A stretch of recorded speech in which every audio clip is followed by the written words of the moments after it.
الحمد للہ وحدہ والصلاة والسلام علی من لا نبی بعدہ رب اشرح لی صدری ویسر لی امری واحلل عقدۃ من لسانی یفقہوا قولی اللہم انفعنا بما علمتنا وعلمنا ما ينفعنا وزدنا علما اللہم لا سہل الا ما جعلتہ سہلا وانت تجعل الحزن اذا شئت سہلا آمین یا رب العالمین۔ آج سے اللہ کا نام لے کر ہم ایک سلسلہ گفتگو کا آغاز کر رہے ہیں اور کوشش کریں گے کہ امام غزالی علیہ رحمہ کی جو جلیل القدر تصنیف ہے، جو ان کا میگنم اوپس ہے احیاء علوم الدین، اس کا ہم کوئی تعارف پیش کر سکیں۔ آج کی گفتگو چونکہ بالکل تمہیدی ہے، تو اس میں ہم امام صاحب کی شخصیت پر مختصر کچھ گفتگو کریں گے اور ان کا ہم کہہ سکتے ہیں جو ذخیرہ علمی ہے اس پر کچھ بات کریں گے، اور ان کے کام پر جو کچھ اعتراضات ہوئے ہیں، کچھ اشکالات لوگوں نے ظاہر کیے ہیں، اس کے حوالے سے کچھ بات کریں گے۔ اور پھر انشاءاللہ ارادہ یہ ہے کہ امام غزالی علیہ رحمہ کی جو تصنیف ہے وہ 40 کتابوں پر مشتمل ہے۔ تو کوشش کریں گے کہ ایک لیکچر میں یا 2 لیکچرز میں ہر ایک کتاب کا ایک خلاصہ آپ کے سامنے رکھ دیں، اور مقصود کیا ہے کہ اس عظیم القدر جو کاوش ہے امام کی، اس کی طرف لوگوں کی توجہ ہو جائے، ایک شوق پیدا ہو جائے، اور پھر لوگوں کے لیے اگر ممکن ہو تو کسی استاد سے اس کتاب کو پڑھ لیا جائے سبقاً کیونکہ یہ کتاب بہرحال ایک ضخیم کتاب ہے،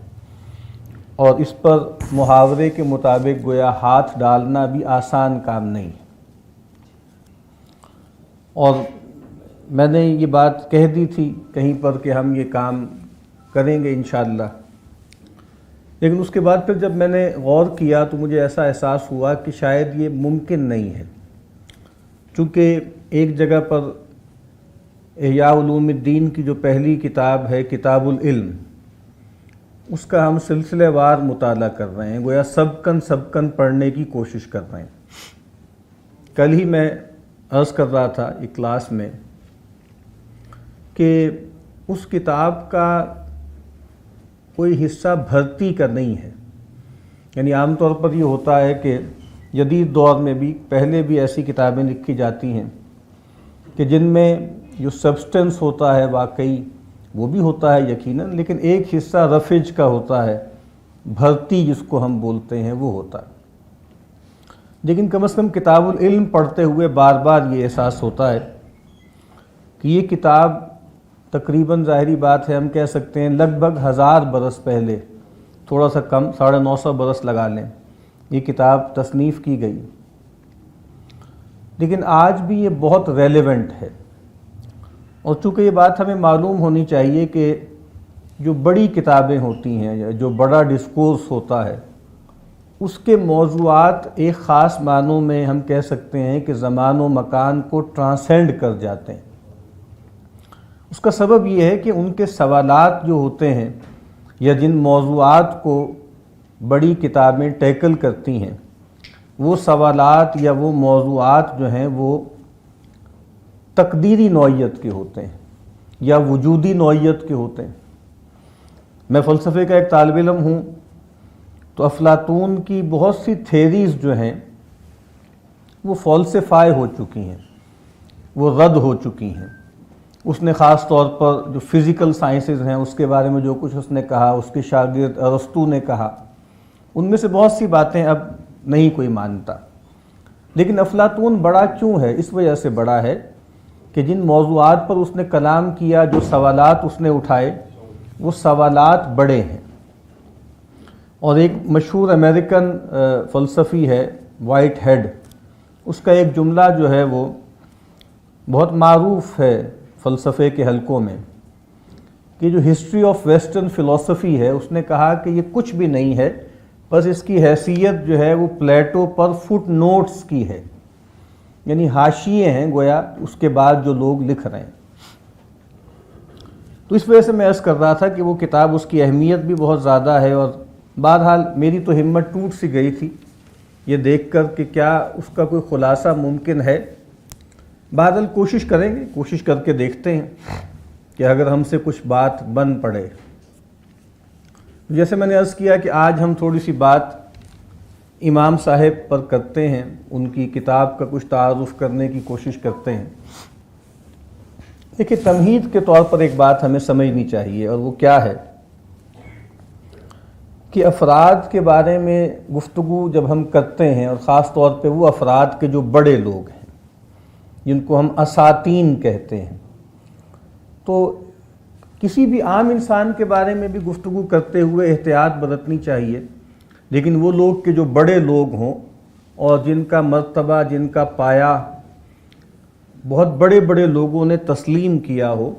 ان کے بارے میں کلام کرتے ہوئے احتیاط کرنی چاہیے۔ اور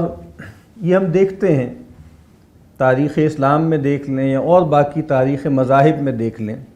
چاہے ذرا پیچھے جا کے دیکھ لیں، چاہے بالکل قریب کے ادوار میں دیکھ لیں، تو یہ جو افراد کے بارے میں گفتگو کی جاتی ہے، ان پر جو نقد کی جاتی ہے، اس کے اثرات بہت دیر پا ہوتے ہیں اور بہت گہرے ہوتے ہیں۔ قریب کی مثال دیکھ لیجئے، بر صغیر پاک و ہند میں زیادہ تر لوگ جو ہے وہ حنفی تھے، لیکن ہمیں معلوم ہے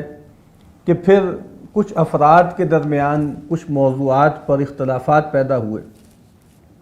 اور بہت سخت رائے قائم کی گئی کچھ حلقوں کی طرف سے،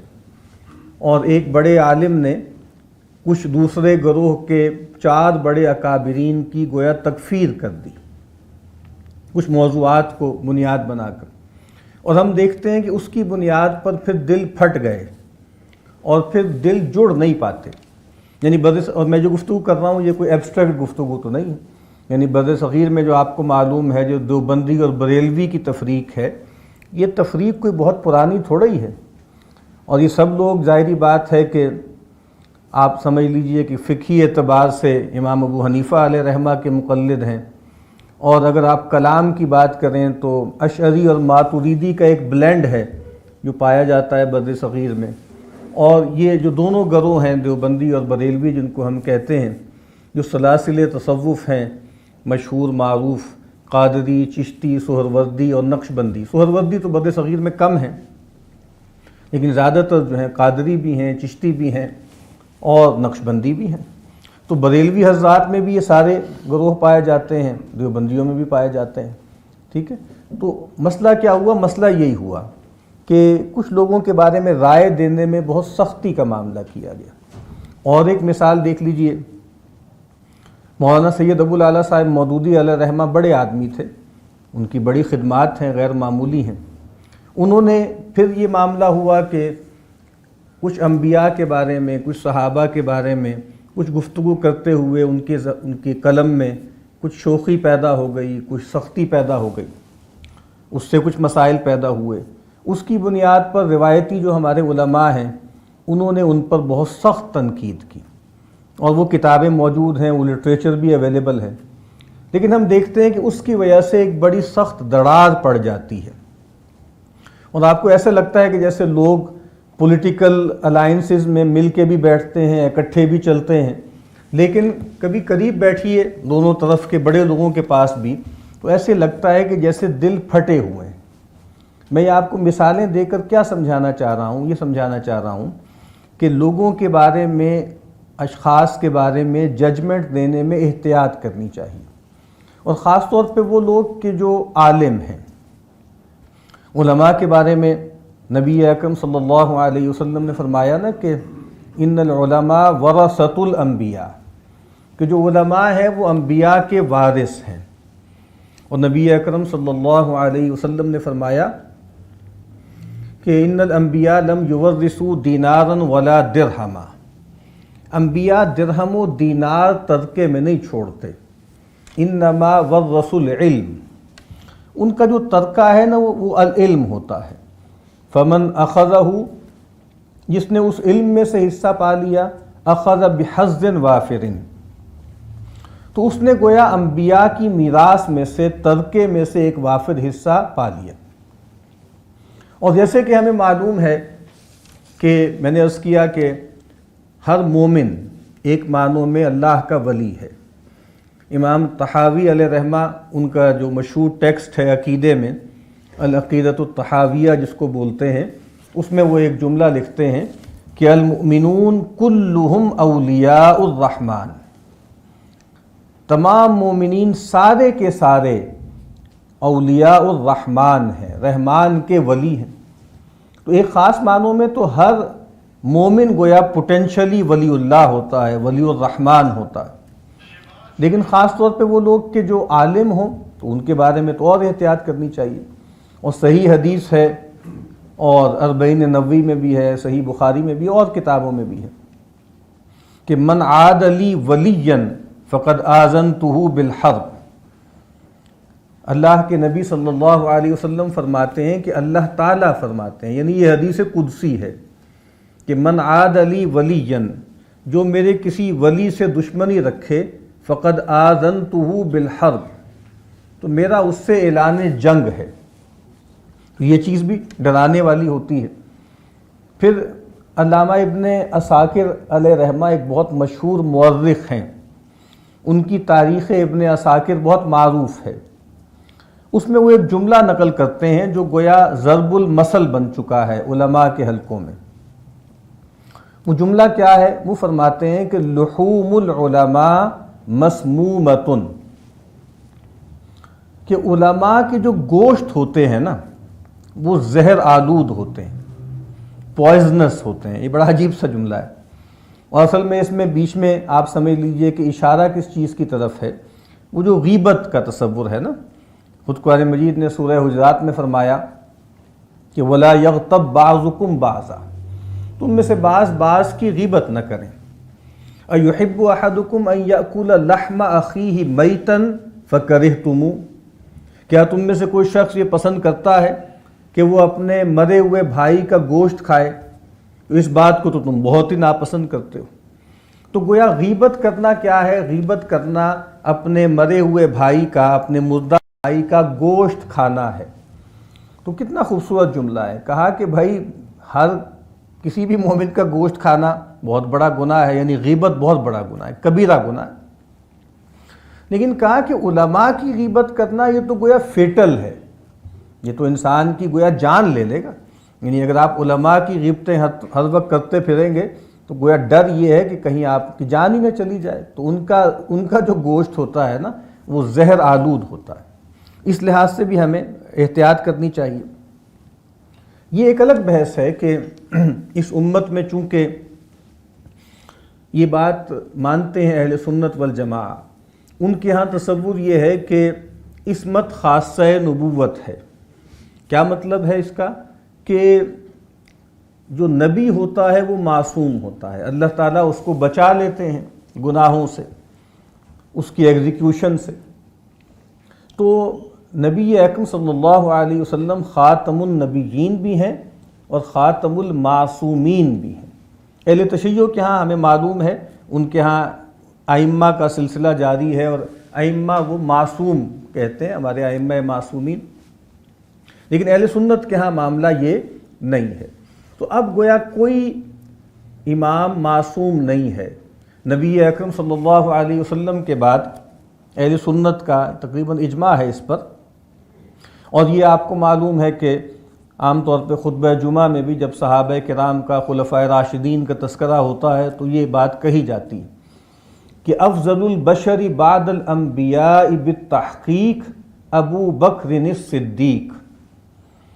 کہ تمام انسانوں میں انبیاء کے بعد جو سب سے افضل ہیں بشر وہ کون ہیں؟ وہ سیدنا ابوبکر صدیق ہیں رضی اللہ تعالی عنہ. اور اہل سنت والجماعہ کا عقیدہ یہ ہے کہ وہ بھی معصوم نہیں ہیں. امام مالک علیہ رحمہ کا ایک جملہ بہت مشہور ہے، بلکہ اس سے پہلے سیدنا عبداللہ ابن عباس رضی اللہ تعالی عنہ کی طرف یہ قول منسوب ہے وہ فرماتے ہیں کہ لیس احد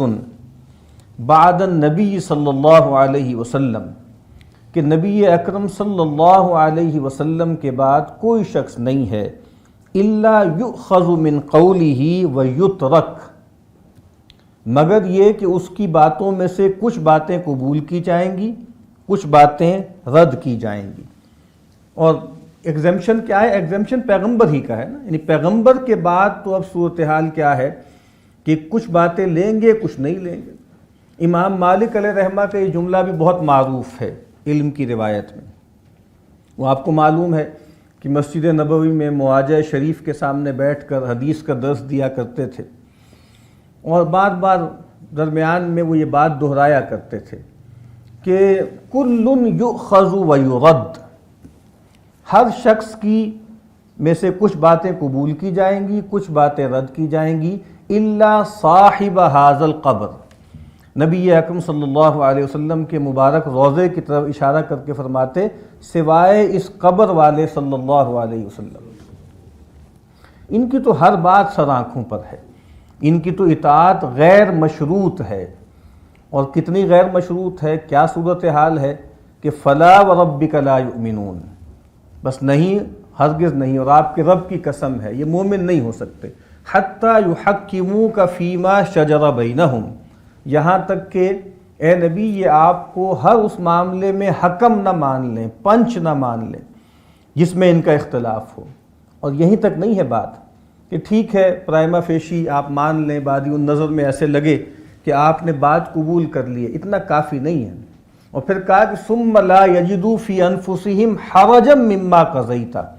اور پھر پیغمبر جو آپ فیصلہ کریں اس کے بارے میں دل میں بھی کوئی تنگی محسوس نہ کریں، یعنی پیغمبر صلی اللہ علیہ وسلم نے کوئی فیصلہ فرمایا،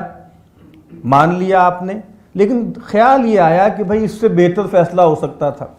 یہ کوئی مناسب بات نہیں ہوئی، اس سے زیادہ کوئی اچھی بات کی جا سکتی تھی، اور دل میں کوئی خلش پیدا ہو جائے، کوئی تنگی پیدا ہو جائے کہ یہ کیا فیصلہ ہو گیا، مان تو لیں گے لیکن بہرحال کوئی مناسب بات نہیں ہوئی،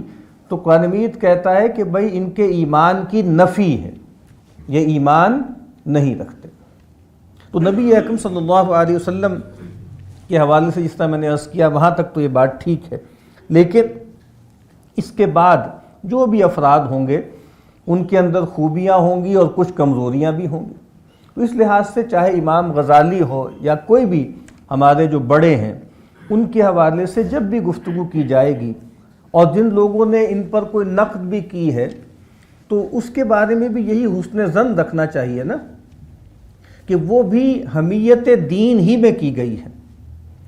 ہمارے اس دور کے ایک بڑے عالم ہیں، ابھی حیات ہیں ماشاءاللہ، اور شاید عالم عرب کے جو چند بڑے چوٹی کے جو علماء ہیں ان میں سے ان کا ایک نام ہے، شیخ جو ہے یوسف القرضاوی، مصری ہیں لیکن اب برسوں سے قطر میں رہتے ہیں۔ تو انہوں نے ایک کتاب تصنیف کی، اس کتاب کا نام ہی یہ تھا کہ الامام الغزالی بین مادحیہ و ناقدیہ، کہ امام غزالی اپنے مادحین اور ناقدین کے درمیان، یعنی کچھ لوگ ان کے جو ہے مدح سرائی کرتے ہیں، ان کے مدح خواہ ہیں، اور کچھ لوگ جو ہے ان پر نقد کرتے ہیں۔ تو یہی ہوگا، اور جس طرح میں نے عرض کیا ہے کہ جو نقد کر رہے ہیں وہ بھی دین کی وجہ سے کر رہے ہیں، یعنی ان کا معاذ اللہ امام غزالی سے کوئی جائیداد کا جھگڑا نہیں ہے۔ یعنی جس طرح میں نے ابھی پہلے ذکر کیا ہے کہ احمد رضا خان صاحب جو ہیں انہوں نے بہت سخت گفتگویں کی، مولانا تھانوی کے بارے میں بھی کی، مولانا قاسم نانوتوی صاحب کے بارے میں بھی کی۔ تو وہ جب ان کو اطلاع ملی حضرت تھانوی کو تو انہوں نے درس روکا، دعا بھی کرائی۔ تو لوگوں نے کہا نا کہ بھئی آپ ان کے بارے میں ایسا کہہ رہے ہیں، انہوں نے تو آپ بہت سخت باتیں کی ہیں۔ کہا کہ بھئی وہ پیغمبر کی محبت ہی میں کرتے ہیں نا، اور اس تعلق سے ہی کرتے ہیں۔ یا اس طرح مولانا قاسم نانوتوی علیہ رحمہ، قریب میں ایک گاؤں تھے، ایک صاحب جو ہے ان کی بہت سخت جو ہے وہ گفتگو کیا کرتے تھے، مذمت کرتے تھے، یہاں تک کہ تکفیر تک بات پہنچا دی۔ تو ایک دن وہاں پہنچ گئے نماز پڑھنے کے لیے، تو بعد میں آدمی جو ہے وہ بالکل ہی، جب اس کو پتہ لگا کہ بھئی یہاں پہ حضرت قاسم نانوتوی آئے ہوئے ہیں، تو وہ ایک دم جو ہے بالکل آپ جیسے کہتے ہیں نا کہ پاؤں پڑ گیا۔ تو انہوں نے کہا کہ بھئی اصل بات یہ ہے کہ اگر کسی تک یہ بات پہنچے کہ جو فلاں صاحب ہیں وہ نبی اکرم صلی اللہ علیہ وسلم کی توہین کرتے ہیں یا معاذ اللہ نبی اکرم صلی اللہ علیہ وسلم کے بارے میں ہلکی رائے رکھتے ہیں، تو پیغمبر صلی اللہ علیہ وسلم سے جو محبت کرنے والے ہیں ان کا دل اس پہ کڑے گا اور وہ ایسے شخص کے بارے میں اچھی رائے نہیں رکھیں گے۔ تو اس بات کو بھی سمجھنا چاہیے، جو بڑے لوگ ہوتے ہیں وہ متنازع ہو ہی جاتے ہیں۔ پھر وہی بات کہ کوئی ایسا شخص نہیں ہے جس کے جو کوئی بڑا آدمی ہو جس کے بارے میں ہم یہ کہیں کہ بھئی وہ متنازع نہیں ہے۔ اور امام غزالی اس امت کی علمی تاریخ میں ایک ایسی شخصیت ہیں کہ جن کے بارے میں ہم کہہ سکتے ہیں کہ جیسے وہ ایک ڈیوائیڈر بن گئے،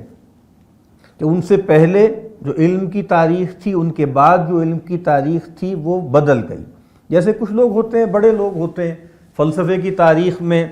یہ حیثیت ایک معنوں میں آپ کو معلوم ہے کہ سقراط کو حاصل ہے،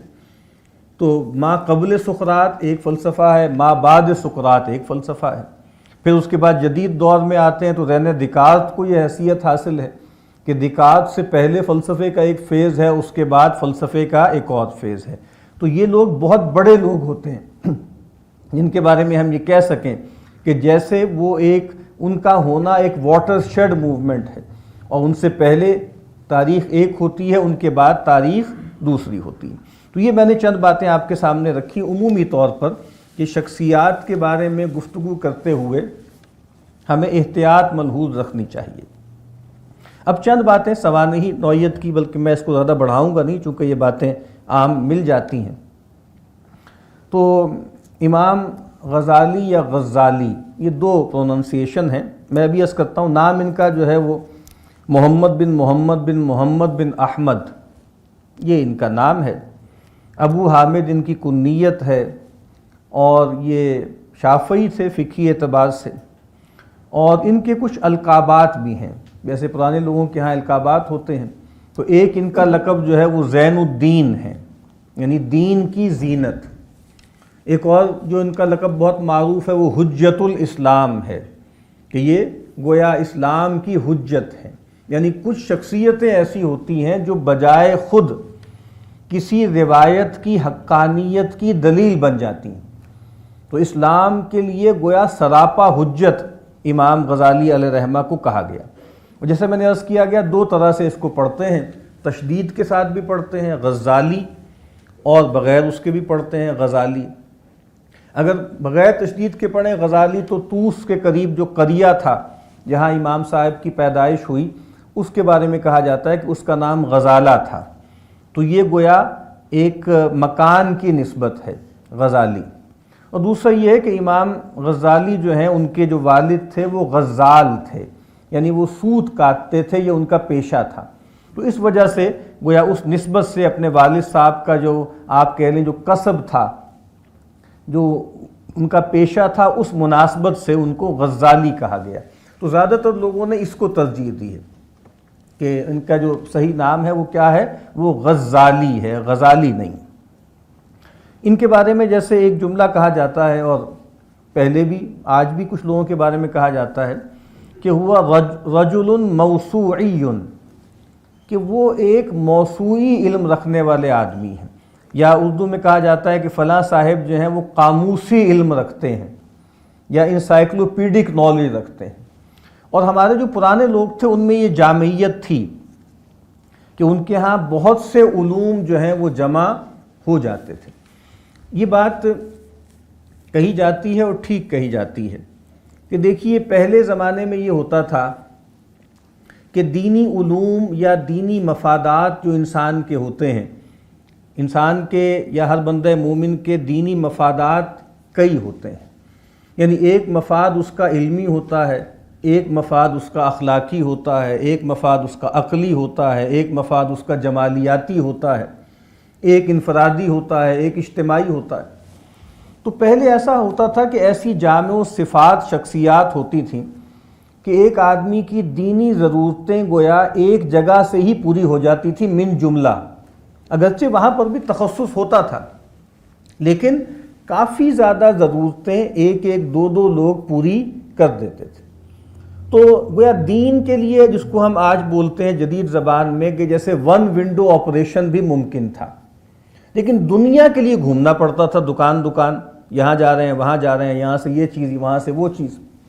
لیکن اب جو جدید دور ہے اس میں اب صورتحال کچھ الٹ سی گئی ہے۔ اب یہ کہا جاتا ہے کہ اب آپ کو معلوم ہے سپر سٹورز کھل رہے ہیں، اور اب اگرچہ ویسٹ میں، امریکہ میں، یورپ میں تو آہستہ آہستہ جو فزیکل سٹورز ہیں ان کا جو ہے ہم کہہ سکتے ہیں دائرہ سکڑ رہا ہے، ورنہ پہلے وال مارٹ تھا اور اس طرح کی جو بہت سے چینز تھیں ان کے بارے میں جیسے لوگ کہتے تھے کہ بھائی وہاں سوئی سے لے کے جہاز تک سب کچھ میسر ہے، یعنی آپ یو نیم اٹ،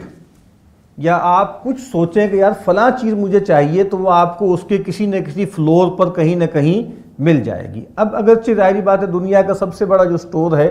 وہ فزیکل نہیں ہے، وہ ورچوئل ہے، وہ امیزون ہے، لیکن بہرحال یہ بات ہے کہ اب دنیا کے لیے بہت مارے نہیں پھرنا پڑتا، وہ ایک جگہ سے مل جاتی ہے۔ لیکن دین کے لیے بہرحال آپ کو کئی جگہوں پہ جانا پڑتا ہے کہ بھئی کوئی صاحب ہیں ان کو حدیث آتی ہے ان سے پڑھ لیں، کسی کو عقیدہ بہتر آتا ہے اس سے پڑھ لیں، کسی کے اندر جو ہے وہ دین کے جو اجتماعی معاملات ہیں اس کا شعور زیادہ ہے، اس کی طرف آپ جو ہے وہ التفات کریں، کسی کے ہاں جو تزکیہ نفس ہے اور جو ذاتی اصلاح کے معاملات ہیں وہ ابھرے ہوئے ہیں، وہ چیز آپ وہاں سے لے لیں۔ تو وہ جو آپ جو کہا نا کسی نے کہ وہ جو بیچتے تھے دوائے دل وہ دکان اپنی بڑھا گئے،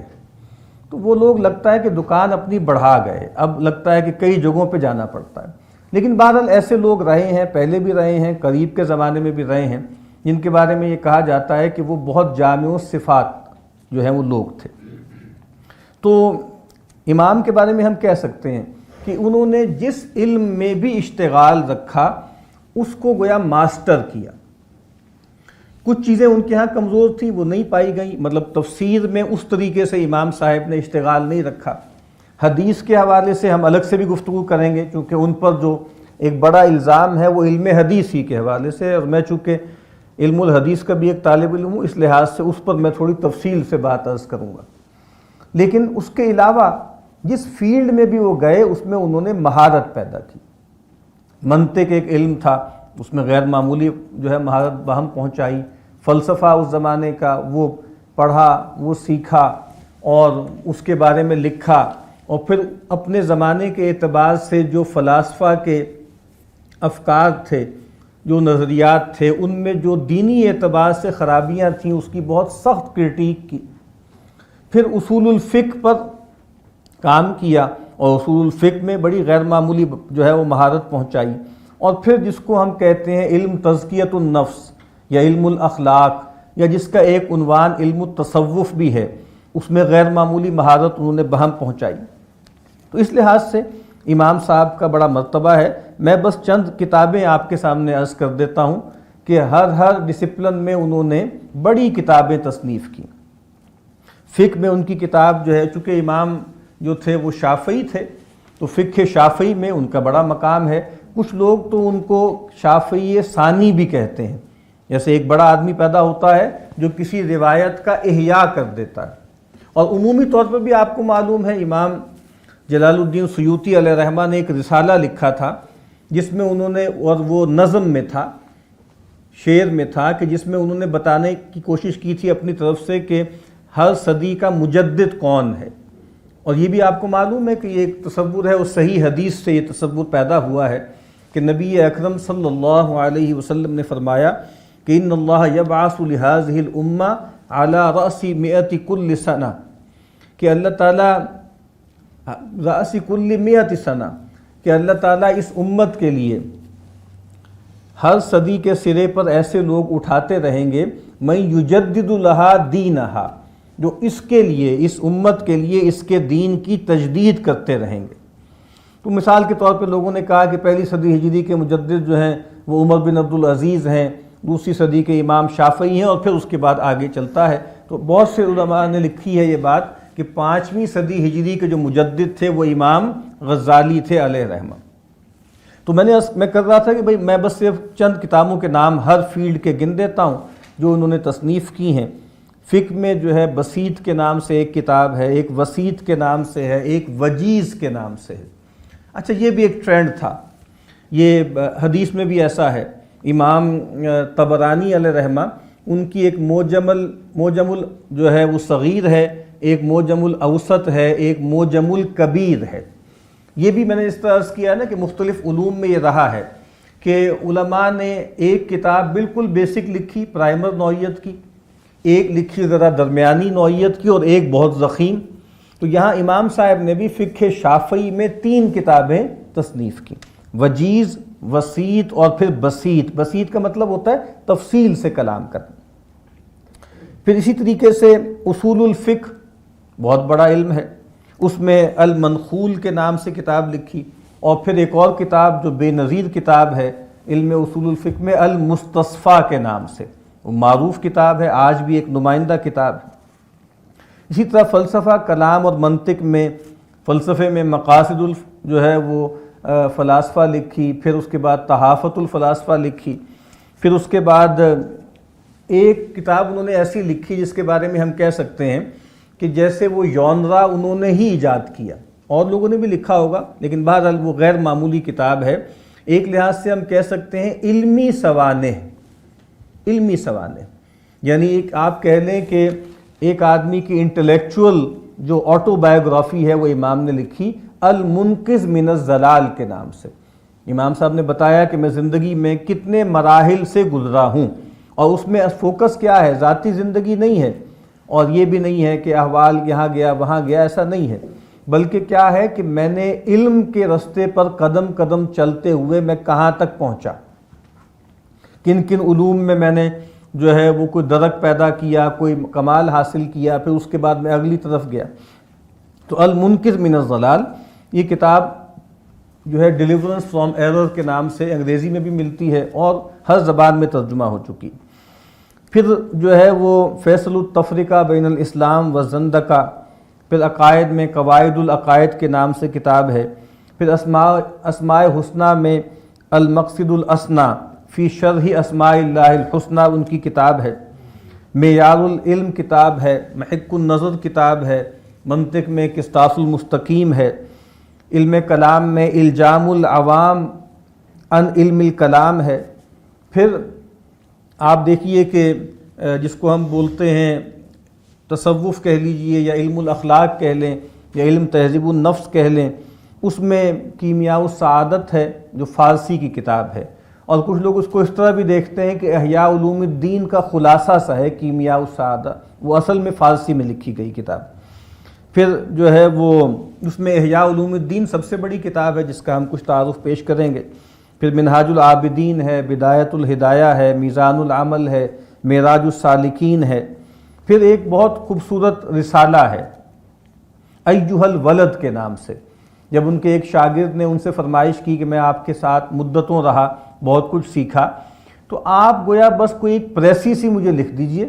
اور کوئی ایک ایسا مکتوب جیسا ایک کہتے ہیں لانگ لیٹر، وہ آپ لانگ لیٹر آپ مجھے لکھ دیں تاکہ بس وہ میرے ساتھ زندگی میں بھی رہے اور آخرت میں بھی میرے کام آئے۔ تو انہوں نے ایڈریس کرتے ہوئے ایک چھوٹا سا رسالہ لکھا، اور اس کا نام ہے ایھا الولد، وہ بھی دنیا کی بہت سی زبانوں میں جو ہے وہ ترجمہ ہو چکا ہے۔ پھر ادیان اور فرق پر بھی ان کی کتابیں ہیں، القول الجمیل فی الرد علی من غیر الانجیل، فضائل الباطنیہ۔ امام صاحب کا زمانہ وہ ہم آگے بھی دیکھیں گے بہت ہی ٹرموائل کا زمانہ تھا، اور مناظرے بازی، جدال، اس کا بازار گرم تھا، فقہی اعتبار سے بھی جو ہے وہ جدال چل رہا تھا، کلامی مسائل میں بھی تھا، اور پھر کچھ فرق ضالہ ان کا بھی ظہور ہو گیا تھا، جن میں خاص طور پر جو ہیں روافظ بھی تھے، لیکن زیادہ جو ابھرے ہوئے تھے وہ باطنیہ تھے۔ باطنیہ جن کو کرامتہ بھی بولتے ہیں، جن کو اسماعیلی بھی بولتے ہیں، جن کو آج ہم آغا خانی بھی بولتے ہیں، تو ان کا بھی ایک زور تھا، تو ان کا بھی رد کیا امام نے، فضائل الباطنیہ کے نام سے کتاب لکھی، پھر حجت الحق کے نام سے کتاب لکھی۔ تو بہرحال یہ جو امام ہیں وہ یہ ان کی کچھ کتابیں ہیں جن کا میں نے آپ کے سامنے تذکرہ کیا، اور یہ ان کتابوں کو دیکھ کر بھی یہ بات واضح ہوتی ہے کہ امام کوئی معمولی آدمی نہیں تھے، کوئی چھوٹے آدمی نہیں تھے۔ یعنی امام اگر احیاء علوم الدین ہی اپنے پیچھے چھوڑ جاتے نا تو یہ بھی امام صاحب کو زندہ رکھنے کے لیے تاریخ میں کافی تھا، لیکن جیسے میں نے عرض کیا کہ امام کا جو کام ہے وہ بہت زیادہ ہے، ملٹی فیسٹڈ ہے، اور پھر کئی لحاظ سے پھیلا ہوا ہے۔ اب جو امام صاحب ہیں ان کے بارے میں جیسے میں نے عرض کیا ہے کہ کوئی بھی شخص ایسا نہیں ہے کہ جس کے بارے میں لوگوں نے اچھی رائے نہ دی ہو اور سخت رائے نہ دی ہو۔ ان کے بارے میں کچھ پازیٹیو یا جن لوگوں نے ان کی مدح کی ہے وہ کچھ اقوال ہیں، میں آپ کے سامنے پڑھ دیتا ہوں۔ امام ذہبی بڑے محدث، بڑے مورخ، وہ امام کو کیسے بیان کرتے ہیں، کیسے ان کی تعریف کرتے ہیں؟ وہ کہتے ہیں الشیخ الامام البحر۔ یہ عربی کا عام اسلوب ہے، جب کسی آدمی کو کہیں نا کہ وہ بہت بڑا آدمی ہے اور بہت بہادر ہے، بہت جری ہے، بہت ذہین ہے، بڑا عالم ہے، تو کہتے ہیں ہوا بحر، وہ تو گویا سمندر ہے۔ تو کہہ رہے ہیں الامام البحر حجت الاسلام اعجوبۃ الزمان،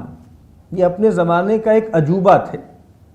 زین الدین، دین کی زینت تھے۔ ابو حامد صاحب التصانیف، بہت تصانیف کے جو ہے وہ لکھنے والے، والذکاء المفرط، اور غیر معمولی ذہانت رکھنے والے۔ یہ بات بھی ہمیں معلوم ہونی چاہیے کہ دیکھیے یہ جو دوئی ہے اس وقت جس کو ہم بھگت رہے ہیں، دینی علم کی اور دنیاوی علم کی، یہ تو اصل میں ہمارا جو کلونیل ایرا ہے نا اس کی لیگیسی ہے، اس کی دین ہے، ورنہ ہمارے ہاں تو دوئی نہیں تھی نا کہ دینی علم یہ ہے اور دنیاوی علم یہی ہے، ایک یونٹی تھی، اور ہمارے ہر عالم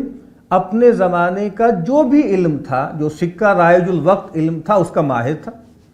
یعنی امام غزالی ہوں، اس سے پہلے امام ابو حنیفہ ہوں، اس سے بعد امام اشعری ہوں، امام ابن تیمیہ ہوں، حافظ ابن قیم ہوں، امام غزالی ہوں، یہاں تک کہ شاہ ولی اللہ صاحب دہلوی ہوں،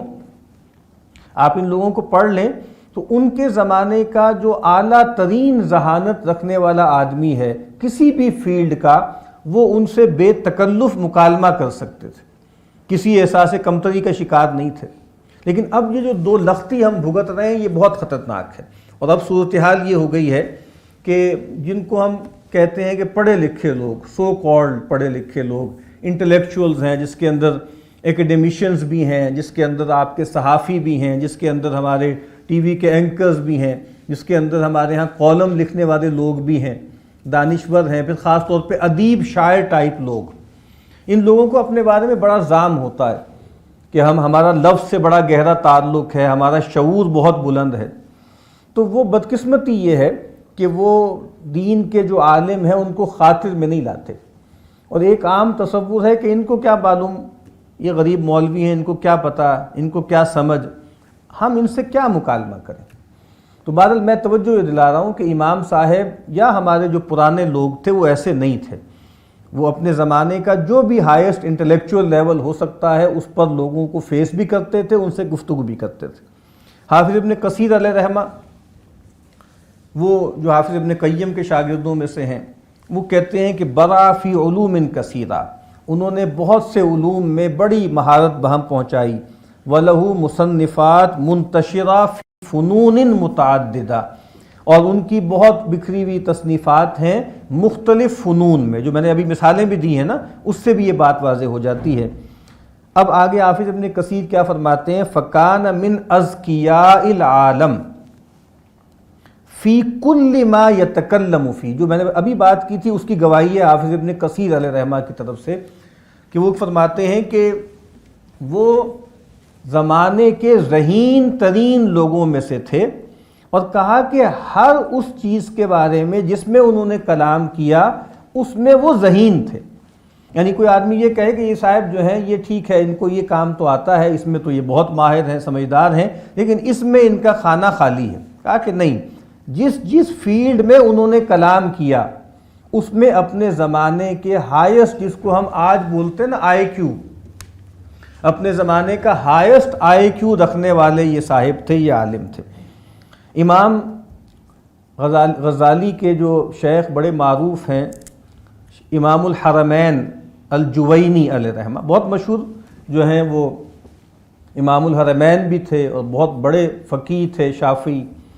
وہ اپنے شاگرد کے بارے میں کہتے ہیں الغزالی بحر مخدق،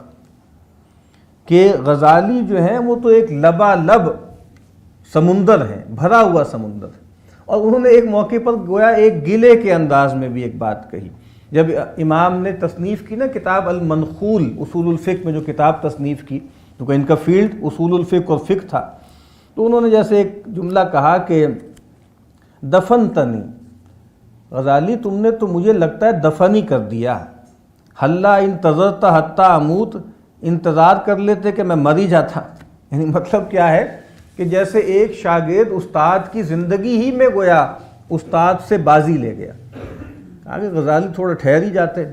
کوئی ہمارا بھی سکہ چلنے دیتے. بادل وہ تو انہوں نے ایک لائٹ موڈ میں ایک بات کہی ہے، لیکن اس سے اندازہ ہوتا ہے نا کہ کوئی آدمی اپنے استاد سے، اور استاد بھی گمنام نہیں. دیکھیں آج اس وقت بہت بڑے بڑے علماء موجود ہیں ہر مسلک کے،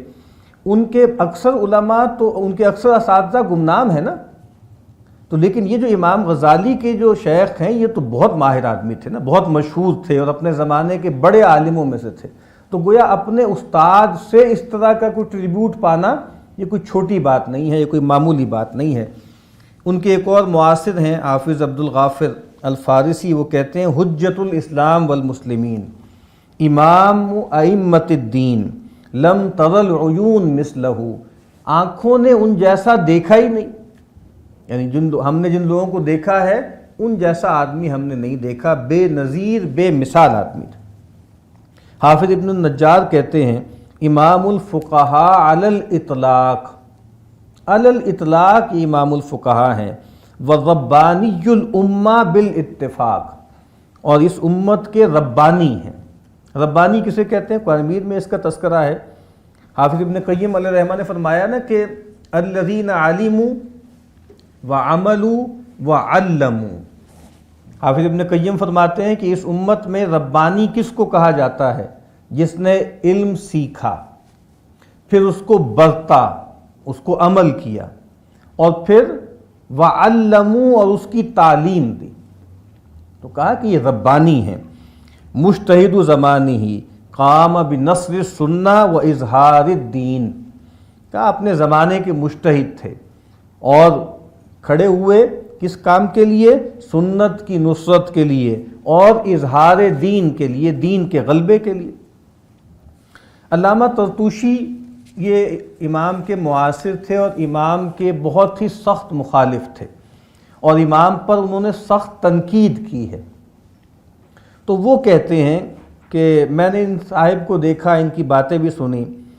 تو فرأیتہ رجلا من اہل العلم، میں نے ان کو اہل علم میں پایا، اور کہا کہ انہوں نے بہت سے فضائل جمع کیے. واجتمع فیہ العقل والفہم، اور انہوں نے اپنی ذات میں عقل و فہم کو جمع کیا. عقل کا مطلب ہوتا ہے کہ ایک فیکلٹی ہے یہ انسان کی،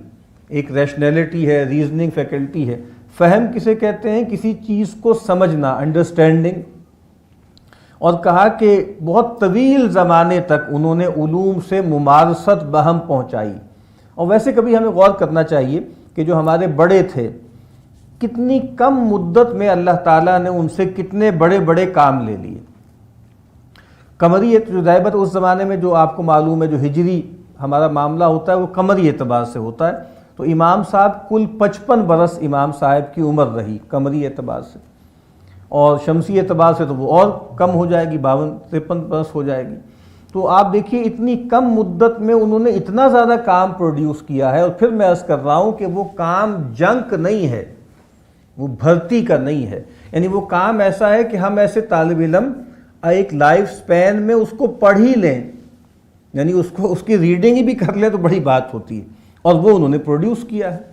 اسی طرح امام نووی علیہ رحمہ ہے، کبھی آپ ان کی شخصیت پہ بھی غور کیجئے گا، کل 45 برس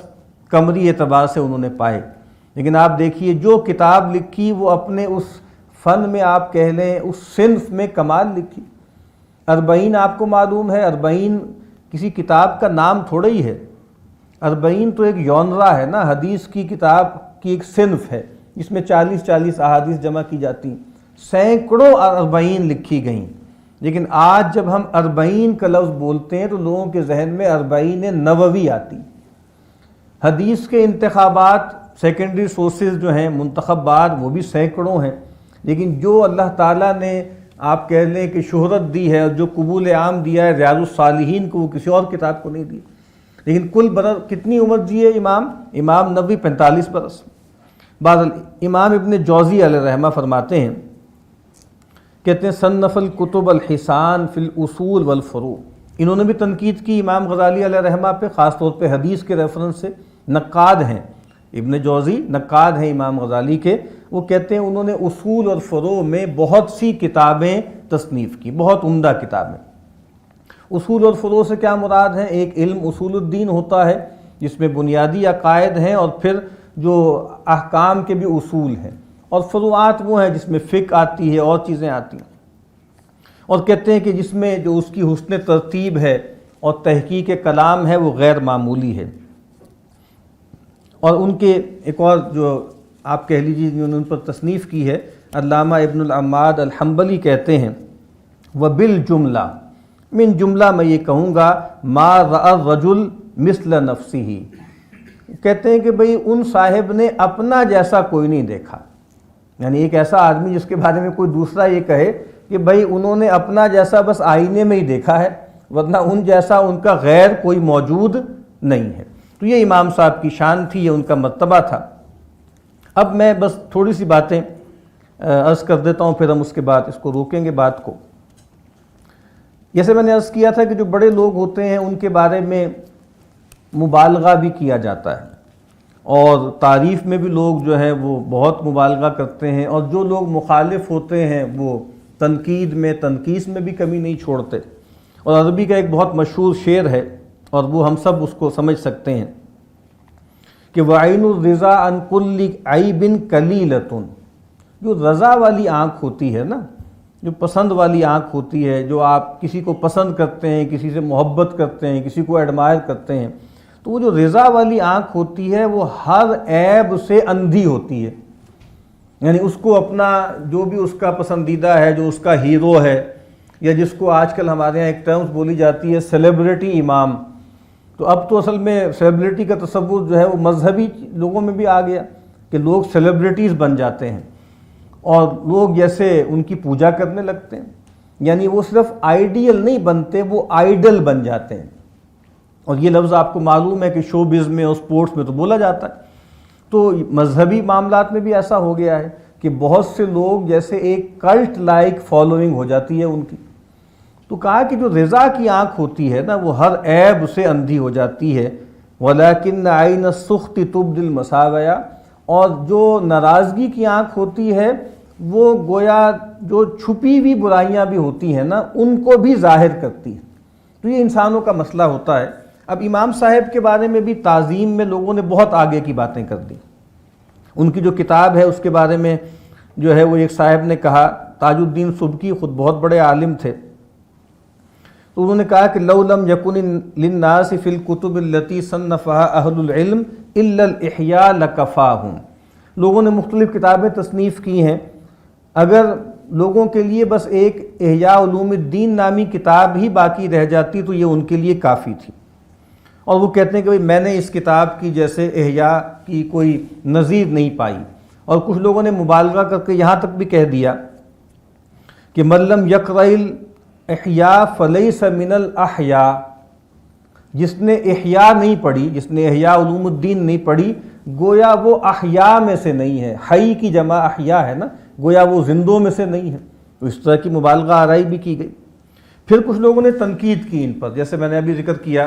ابو بکر الطرطوشی علیہ رحمہ، ان کی کتاب البدع بہت مشہور ہے، چھپتی بھی ہے، تو انہوں نے گویا تنقید کی، اور وہ کہتے ہیں کہ ابو حامد نے اپنی کتاب کو جو ہے وہ جھوٹی حدیثوں سے بھر دیا، اور میں نہیں دیکھتا کہ زمین کے اوپر اس سے زیادہ کوئی جھوٹ پر مبنی کتاب ہو۔ اور پھر کہتے ہیں کہ انہوں نے غزالی نے اپنی کتاب کو جو ہے وہ فلاسفہ کے مذاہب سے بھی بھر دیا، اور اخوان الصفا کے جو رسائل ہیں ان کے مضامین سے بھی بھر دیا، اور پھر یعنی اس طرح کی تنقید کی، اور بہت سخت تنقید کی۔ علامہ ابن جوزی، امام ابن جوزی علیہ رحمہ نے بھی جو ہے وہ تنقید کی، خاص طور پہ علم حدیث کے ریفرنس سے۔ انہوں نے کہا کہ ان فی کتاب الاحیاء آفات لا یعلمها الا العلماء، یہ جو کتاب ہے نا احیاء علوم الدین، اس میں بہت سی آفتیں ہیں، بہت سے اس کے ساتھ مسائل ہیں جو علماء کے سوا کوئی نہیں جانتا۔ اور اس میں جو ہے وہ موضوع احادیث بھی ہیں، یعنی جھوٹی اور جعلی احادیث بھی ہیں، اور اس میں کئی جگہ ایسا بھی ہوا ہے کہ کوئی موقوف حدیث تھی اس کو مرفوع بنا دیا۔ موقوف حدیث کسے کہتے ہیں؟ جو کسی صحابی کا قول ہو۔ مرفوع حدیث کسے کہتے ہیں؟ جس کو ہم حدیث بولتے ہیں، کہ رسول اللہ صلی اللہ علیہ وسلم کا فرمان ہو۔ تو کہا کہ اس میں غزالی نے بہت سی جو موقوفات صحابہ تھیں ان کو مرفوعات بنا دیا، نبی صلی اللہ علیہ وسلم کا قول بنا دیا، اور بھی اس پر جو ہے وہ تنقید کی گئی۔ اسی لیے آپ کو معلوم ہے کہ ابن جوزی علیہ رحمہ نے پھر کیا کیا، اس کی ایک طرح سے پریسی بنائی، تلخیص کی،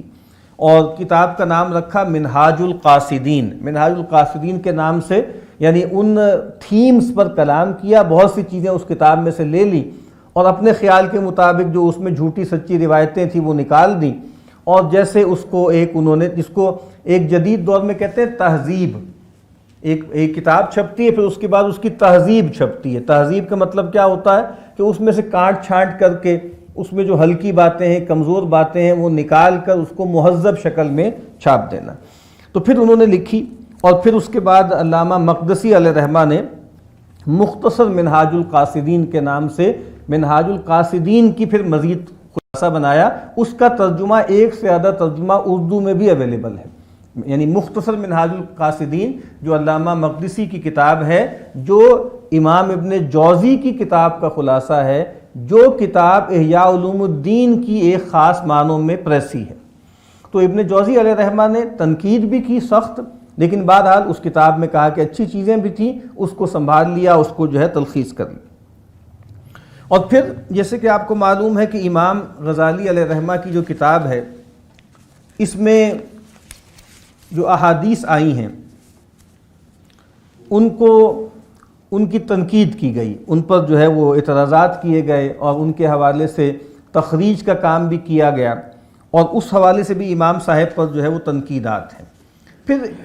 امام غزالی علیہ رحمہ پر جو ایک اور بڑی تنقید ہے وہ یہ ہے کہ امام صاحب چونکہ فلسفے میں ان کو بہت درک تھا، تو کچھ لوگوں نے کہا کہ انہوں نے بہت سی چیزوں کو اوور فلسفائز کر دیا، یعنی فلسفے کے حوالے سے اگر ہم دیکھیں نا تو امام صاحب پر دونوں طرف سے نقد کی گئی، یعنی روایت کے اندر سے بھی نقد کی گئی کہ جی آپ نے چیزوں کو اوور ریشنلائز کر دیا، اوور لاجیسائز کر دیا، اوور فلسفائز کر دیا۔ ایک تنقید ان پر کی گئی کہ امام صاحب نے جو اصول الفقہ ہے نا، اصول الفقہ کو لاجیسائز کیا ہے۔ امام صاحب کی جو کتاب میں نے عرض کیا تھا المستصفیٰ کے نام سے ہے، اس کے دیباچے میں ہی امام فرماتے ہیں کہ دیکھیں علوم تین طرح کے ہوتے ہیں۔ ایک علوم وہ ہوتے ہیں یا ایک علم وہ ہوتا ہے جو نقل محض ہوتا ہے، جس میں چیزوں کو بس نقل کیا جاتا ہے۔ تو امام صاحب کہتے ہیں کہ اس میں تو کوئی خاص مہارت کی ضرورت نہیں ہے، ایک بچہ بھی یہ مہارت بہم جو ہے پہنچا سکتا ہے۔ آج بھی آپ کو پتہ ہے بہت سے بچے ہیں وہ خاص طرح کی کمپیوٹر جیسی مہارت بہم پہنچا لیتے ہیں قرآن مجید کے حوالے سے۔ کہیں سے آپ ان سے پوچھ لیں پڑھ دیں گے، کوئی خاص طرح کے قرآن مجید ہوتے ہیں، وہ صفحہ بتا دیں وہاں سے پڑھ دیں گے، سطر بتا دیں وہاں سے پڑھ دیں گے۔ تو امام کہتے ہیں کہ اس میں تو کوئی بہت فقاہت کی ضرورت نہیں، یہ تو نقل محض ہے۔ پھر کہتے ہیں کہ عقل محض ہے، کہا کہ اس کی بھی فضیلت کوئی نہیں ہے، وہ وحی سے اور جو دینی روایت ہے اس سے فارغ ہے۔ کہتے ہیں اصل جو علم ہوتا ہے وہ تو عقل اور نقل کا آپ سمجھ لیں کمبینیشن ہوتا ہے، امتزاج ہوتا ہے، اور وہی اصل میں کمال ہے۔ تو امام صاحب نے یہ کام کیا، لیکن آپ دیکھیے کہ عجیب آئرنی ہے نا کہ امام صاحب وہ آدمی ہیں جن پر یہ سب سے بڑی تہمت ہے کہ امام صاحب نے اس امت میں سے عقلیت یعنی ریشنیلٹی کا بیج مار دیا۔ جتنے بھی اسلامک ماڈرنسٹ ہیں وہ کیا کہتے ہیں کہ امام غزالی وہ ہیں کہ جنہوں نے فلسفے کو بالکل گویا دفن کر دیا۔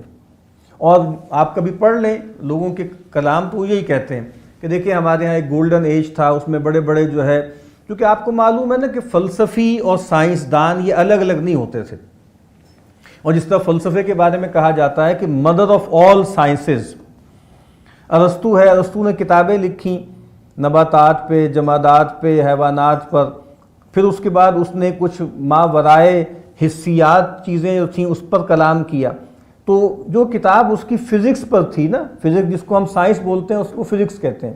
اس کے بعد جو کتاب تھی اس کا نام اس نے رکھ دیا میٹا فزکس، جس کو ما بعد الطبیعیات کہتے ہیں، وہیں سے میٹا فزکس کا ایک جو ہے وہ ٹائٹل آ گیا، ایک عنوان آ گیا۔ تو اس وقت جو ہے آپ کہہ لیں کہ فلسفی اور سائنسدان میں کوئی دوئی نہیں تھی، اسی لیے اگر آپ دیکھیں اردو فارسی شاعری کی روایت میں حکیم کا لفظ بولا جاتا ہے، حکیم، تو حکیم کا لفظ کبھی فلسفی کے لیے بولا جاتا ہے، کبھی سائنسدان کے لیے بولا جاتا ہے، اور ہر وہ علم جو امپیریکل ہوتا گیا وہ گویا آپ کہہ لیں کہ فلسفے کی ڈومین سے نکل کر وہ سائنسز کی ڈومین میں جاتا چلا گیا۔ آخری بڑا علم جو تھا، بلکہ ایک لحاظ سے کہہ لیں وہ آپ سمجھ لیں کہ فلسفی آف مائنڈ تھا، ٹھیک ہے، اور وہ الگ سے سائیکالوجی میں ڈھل گیا، پھر گویا آپ کہہ لیں کہ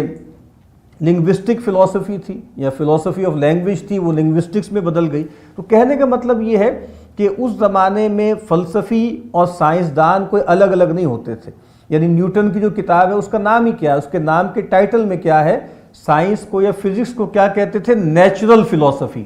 وہ بھی فلسفہ ہی تھا۔ تو بہرحال میں یہ عرض کر رہا ہوں کہ ان پر یہ ایک نقد ہے، بلکہ ایک طرح کا آپ سمجھ لیں اسٹگما ہے ان کے اوپر، کہ امام صاحب نے فلسفے یا عقلیت کا بیج مار دیا۔ جو آدمی بھی تھوڑا سا بھی امام صاحب کو پڑھے گا وہ سمجھ لے گا کہ یہ بہت بڑی تہمت ہے ان پر۔ میں نے عرض کیا کہ ان کے دور کے لوگوں نے یا بعد کے لوگوں نے تو یہ کہا ہے کہ انہوں نے تو بہت زیادہ تفلسف ڈال دیا ہے دینی علوم کے اندر،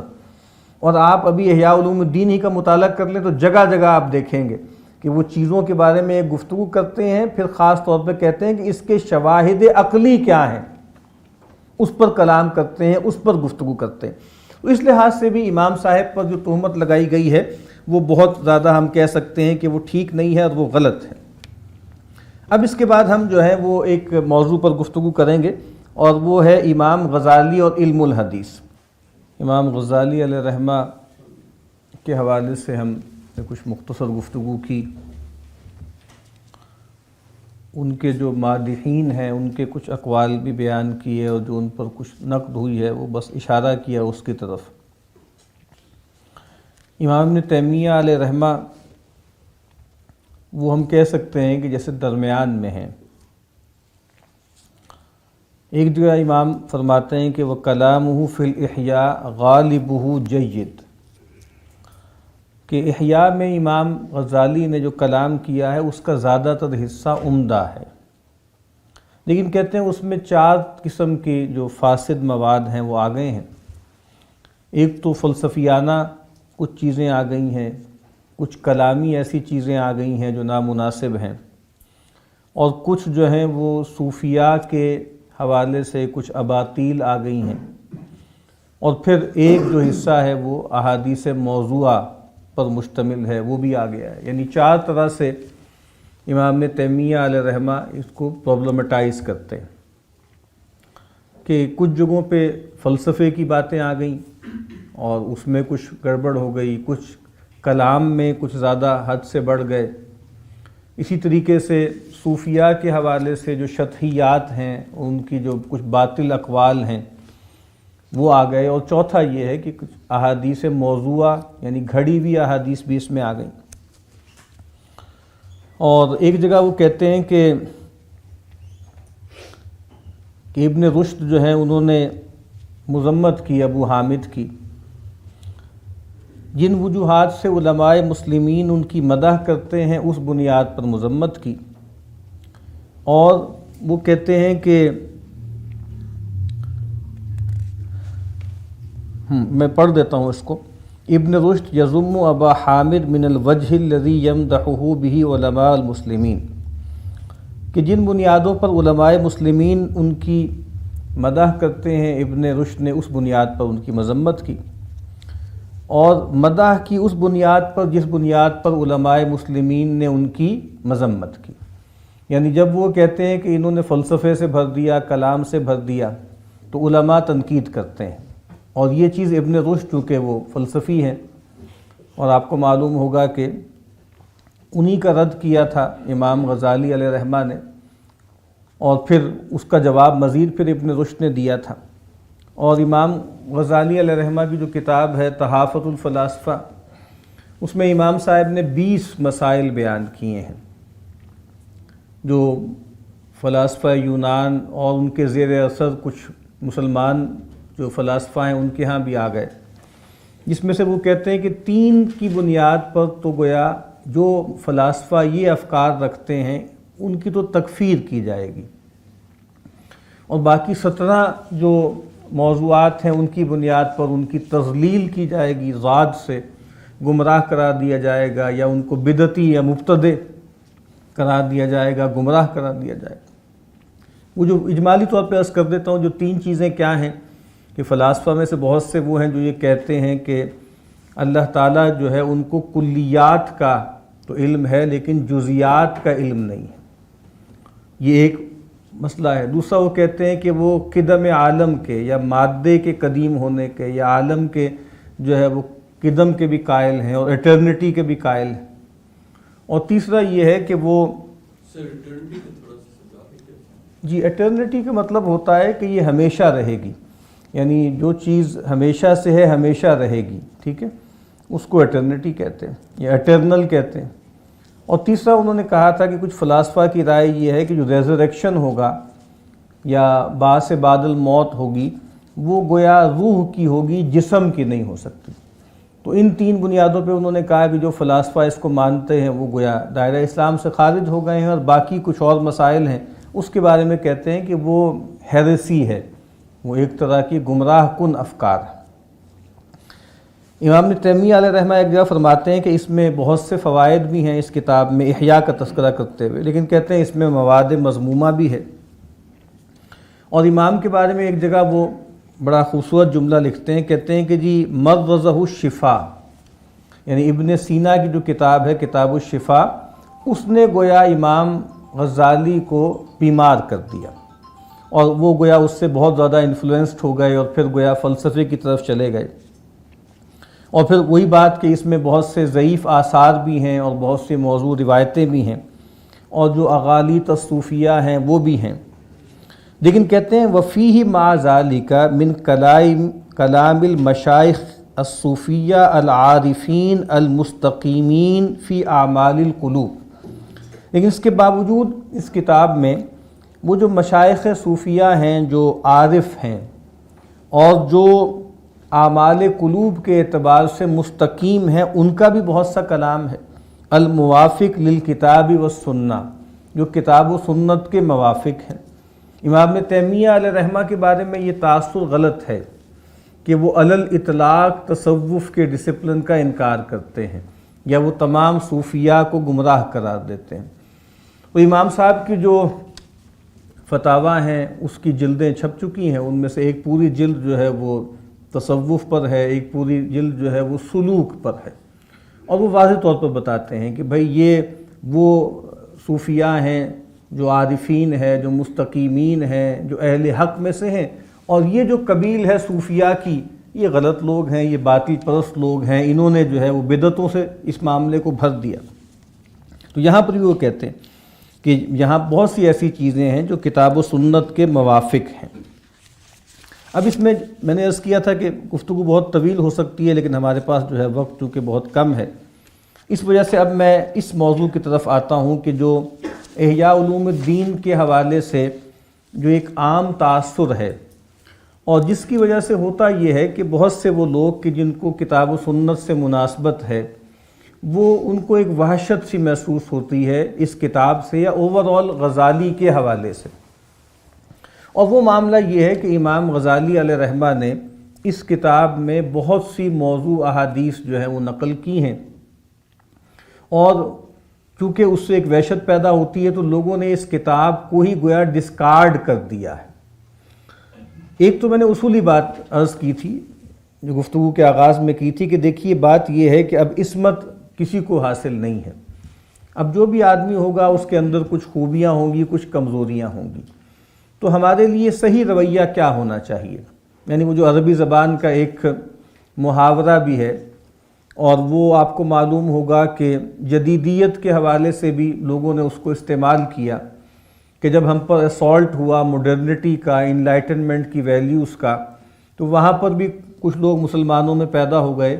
اور انہوں نے کہا کہ بھائی ہمیں اعتدال کا رویہ اختیار کرنا چاہیے، اور جو عربی میں کہتے ہیں نا کہ خذ ما صفا دع ما قدر، جو عمدہ ہے، ستھرا ہے، بھلا ہے وہ لے لو، اور جو کدورت والا ہے، جو پولیوٹڈ ہے، جو کرپٹ ہے اس کو چھوڑ دو۔ تو امام صاحب کے حوالے سے بھی ایسا ہی رویہ ہمیں اختیار کرنا چاہیے۔ اب جہاں تک یہ معاملہ ہے کہ امام غزالی علیہ رحمہ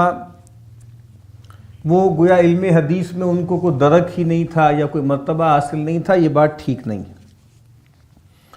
ان کی جو کتاب ہے اصول الفقہ المنقول من تعلیقات الاصول، اس میں وہ شروع میں بحث کرتے ہیں، ظاہری بات ہے جب اصول کی بحث ہوگی تو اس میں اخبار کی بحث بھی ہوگی، خبر اور حدیث سینونیم کے طور پہ بولے جاتے ہیں، تو وہاں انہوں نے تفصیل سے بتایا ہے کہ بھئی اخبار دو طرح کی ہوتی ہیں، ایک اخبار وہ ہوتی ہیں جو متواتر ہوتی ہیں، ٹھیک ہے، جس کو کہتے ہیں نقل العامہ عن العامہ، کہ پوری ایک نسل پوری دوسری نسل کو کوئی چیز منتقل کرتی ہے،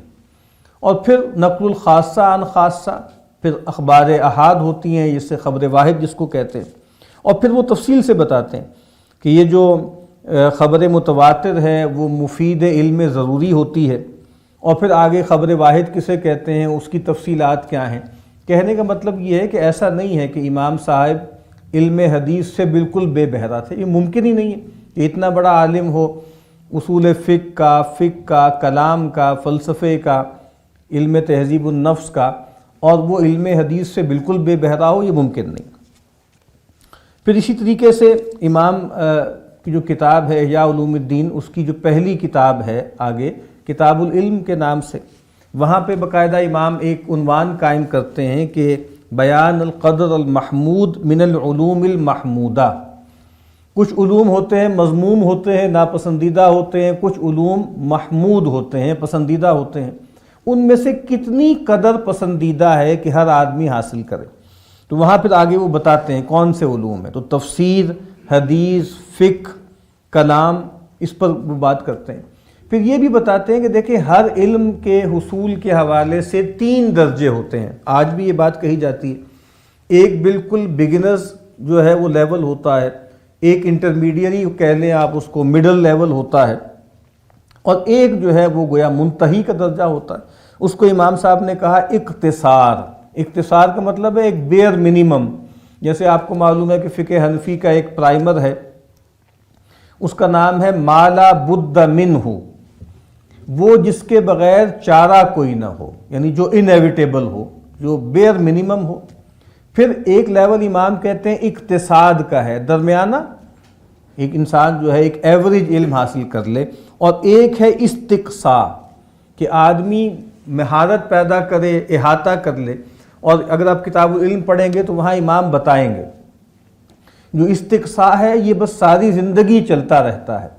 اور تب بھی آدمی یہ نہیں کہہ سکتا کہ میں نے کسی ایک علم کے حوالے سے بھی کوئی آخری یا منتہی میں نے مہارت بہم پہنچا لی ہے۔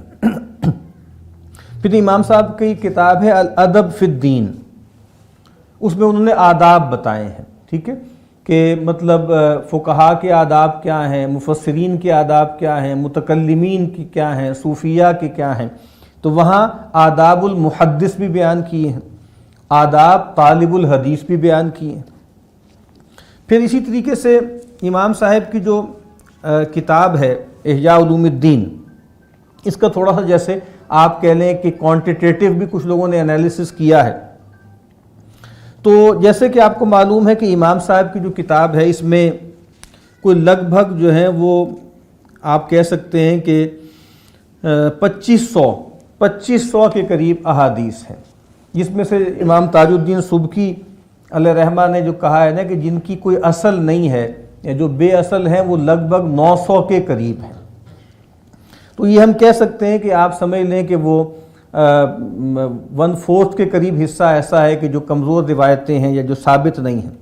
لیکن کیا یہ صرف امام صاحب کی کتاب کے ساتھ ہے؟ ایسا نہیں ہے۔ امام بخاری علیہ رحمہ آپ کو معلوم ہے کہ وہ علم حدیث کے حوالے سے گویا ان کا بہت بڑا مرتبہ ہے، اور ان کی جو کتاب ہے الجامع الصحیح جس کو ہم صحیح بخاری کہتے ہیں، اس کے بارے میں جملہ بہت عام ہے کہ اصح الکتاب بعد کتاب اللہ، اللہ کی کتاب یعنی قرآن مجید کے بعد صحیح ترین کتاب کون سی ہے؟ تو لوگ کہتے ہیں کہ وہ امام بخاری علیہ رحمہ کی الجامع الصحیح ہے۔ اور امام صاحب جس طرح محدثین کو لوگ دیکھتے ہیں تو محدثین میں سے بھی کچھ لوگ ہوتے ہیں جن کے بارے میں کہا جاتا ہے کہ وہ متشدد ہوتے ہیں، یعنی ان کا میتھڈ بہت زیادہ ریگرس ہوتا ہے، اور کچھ محدثین ہوتے ہیں ان کے بارے میں کہا جاتا ہے کہ وہ متساہل ہوتے ہیں،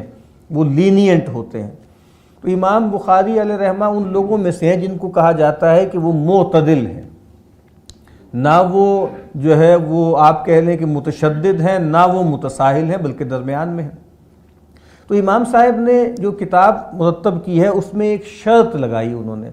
اور انہوں نے کہا کہ میں اس میں صرف صحیح احادیث جمع کروں گا۔ اور یہ بات بھی طالب علموں کو جاننی چاہیے کہ جب علم حدیث میں صحیح کہا جاتا ہے تو وہ صحیح اور غلط والا صحیح نہیں ہوتا، ٹھیک ہے، بلکہ وہ ایک ٹیکنیکل ٹرم ہے۔ جب کوئی حدیث کچھ خاص شرائط کو کوالیفائی کرتی ہے تو اس کو کہا جاتا ہے کہ ھذا حدیث صحیح یا ھذا حدیث صحیح الاسناد، کہ یہ حدیث صحیح ہے یا یہ حدیث جو ہے وہ صحیح الاسناد ہے۔ انہوں نے ایک شرط لگائی، اس شرط کے مطابق احادیث جمع کی۔ خود وہ کہتے ہیں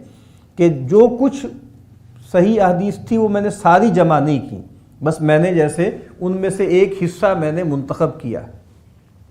لیکن انہی امام بخاری علیہ رحمہ نے جب ایک کتاب ایسی لکھی جو عوام کے استفادے کی تھی، جس میں ان احادیث کو جمع کیا جس کا تعلق روزمرہ زندگی سے ہے، آداب زندگی سے ہے، تو انہوں نے ایک کتاب مرتب کی الادب المفرد، الادب المفرد کے نام سے کتاب مرتب کی، جو معروف کتاب ہے، چھپتی ہے، اردو ترجمہ بھی اس کا اویلیبل ہے۔ اور ہمارے قریب کے ایک بڑے محدث اور حدیث کے بڑے پارخ جو تھے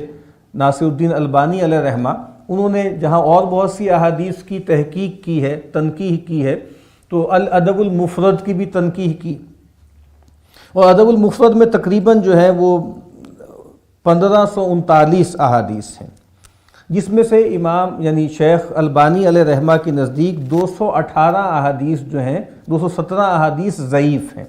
یعنی آپ سمجھ لیں 1550 میں سے 217 احادیث۔ اور یہ کون صاحب ہیں؟ جو بہرحال معتدل آدمی ہیں۔ اس کا مطلب کیا ہوتا ہے کہ جب آپ ایک خاص مقصد سے احادیث جمع کرتے ہیں، اس کے لیے آپ اپنی ایک یارڈ سٹک اور کرائیٹیریا، جس کو محدثین کی اصطلاح میں بولتے ہیں شرط البخاری، شرط البخاری فی صحیح، وہ ایک جب خاص شرط لگائی تھی تو وہاں بہت اس کو احتیاط سے دیکھا، اور جہاں عوام کے لیے اور ایک روزمرہ آپ سمجھ لیں کنزمپشن کے لیے ایک حدیث کتاب مرتب کی ہے، تو اس میں البانی صاحب کی تحقیق میں بھی تقریباً 220 کے قریب احادیث جو ہیں وہ ضعیف پائی گئی۔ اسی طریقے سے آپ دیکھتے ہیں جو امام سیوطی ہیں الجامع الصغیر و زیاداتہ، اس میں حدیث کی تعداد تقریباً 15,000 ہے، جن میں سے 11,000 احادیث جو ہیں وہ مقبول ہیں اور 4,000 غیر مقبول ہیں۔ جب مقبول کہا جاتا ہے تو اس کا مطلب کیا ہوتا ہے کہ وہ صحیح ہیں، صحاح میں سے ہیں یا حسان میں سے ہیں، اور جب غیر مقبول کہا جاتا ہے تو اس کا مطلب ہوتا ہے ضعیف ہیں یا پھر اس کی جو آخری انتہائی موضوع ہیں ان میں سے ہیں۔ اسی طریقے سے ابن جوزی علیہ رحمہ، ابن جوزی جس طرح میں نے عرض کیا ہے کہ وہ فقیہ بھی تھے، محدث بھی تھے، پھر وہ واعظ بھی تھے۔ امام ابن جوزی علیہ رحمہ ان کی حدیث پر بھی کتابیں ہیں، موضوع احادیث کو بھی انہوں نے کمپائل کیا ہے، اس کا مجموعہ بھی ہے۔ امام صاحب نے علم اصول حدیث میں بھی کتاب تصنیف کی ہے۔ لیکن یہی امام جب عوام کے لیے کتابیں لکھتے ہیں، تصنیف کرتے ہیں، وعظ کے انداز کی، نصیحت کے انداز کی، تو وہ کتابیں ان میں بھی بہت سی ضعیف حدیثیں در آئی ہیں۔ مثلا میں نے اس طرح عرض کیا ہے نا کہ ان کی جو کتاب ہے العلل المتناہیہ، جس میں انہوں نے ضعیف احادیث جمع کی ہیں یا راویوں پر بحث کی ہے، لیکن ان کی بہت سی کتابیں جو میں نے عرض کیا ہے کہ عوام کے لیے ہیں، جیسے ضم الہوا ان کی کتاب ہے، پھر ان کے جو مواعظ ہیں بحر الدموع کے نام سے وہ چھپے ہوئے ہیں، تو ان کے ہاں بھی ہم دیکھتے ہیں کہ بہت سی ضعیف حدیثیں موجود ہیں۔ خود حافظ ابن قیم علیہ رحمہ جو بہت جلیل القدر شاگرد ہیں حافظ ابن تیمیہ، امام ابن تیمیہ علیہ رحمہ کے، ان کی بہت سی کتابوں میں بہت سی ضعیف احادیث موجود ہیں، جس میں اغاثۃ اللہفان ہے اور بھی ان کی کئی کتابیں ہیں۔ پھر خود امام ابن تیمیہ علیہ رحمہ، ان کے فتاوی مرتب ہیں، ان کی تحقیق بھی ہو چکی ہے، تو ان کے ٹیکسٹ کے اندر بھی بہت سی ضعیف حدیثیں موجود ہیں۔ تو کہنے کا مطلب یہ ہے کہ جب اصولی طور پر ایک بات بیان کی جاتی ہے وہ اور ہوتی ہے، اور جب آپ احادیث کو بیان کرتے ہیں اور کسی ریفرنس سے لے کر آتے ہیں تو اس میں ہر طرح کی روایتیں آ جاتی ہیں۔ اس میں ایک اور بات بھی میں عرض کر دوں، اور وہ یہ ہے کہ ضعیف حدیث کے بارے میں محدثین کا مذہب کیا ہے۔ اس دور میں ایک بڑا مسئلہ پیدا ہو گیا ہے، اور وہ مسئلہ یہ ہے کہ کچھ حضرات کے ہاں حدیث موضوع اور حدیث ضعیف ایٹ پار ہو گئی ہے، برابر ہو گئی ہے۔ یہ بڑی گڑبڑ ہوئی، یعنی انہوں نے ضعیف حدیث کو موضوع حدیث جیسا درجہ دے دیا۔ یہ کبھی بھی نہیں ہوا تھا اس امت میں۔ اس میں بدقسمتی ہے، مجھے ایسا لگتا ہے شیخ البانی بڑے آدمی تھے، ان کی غیر معمولی خدمت ہے،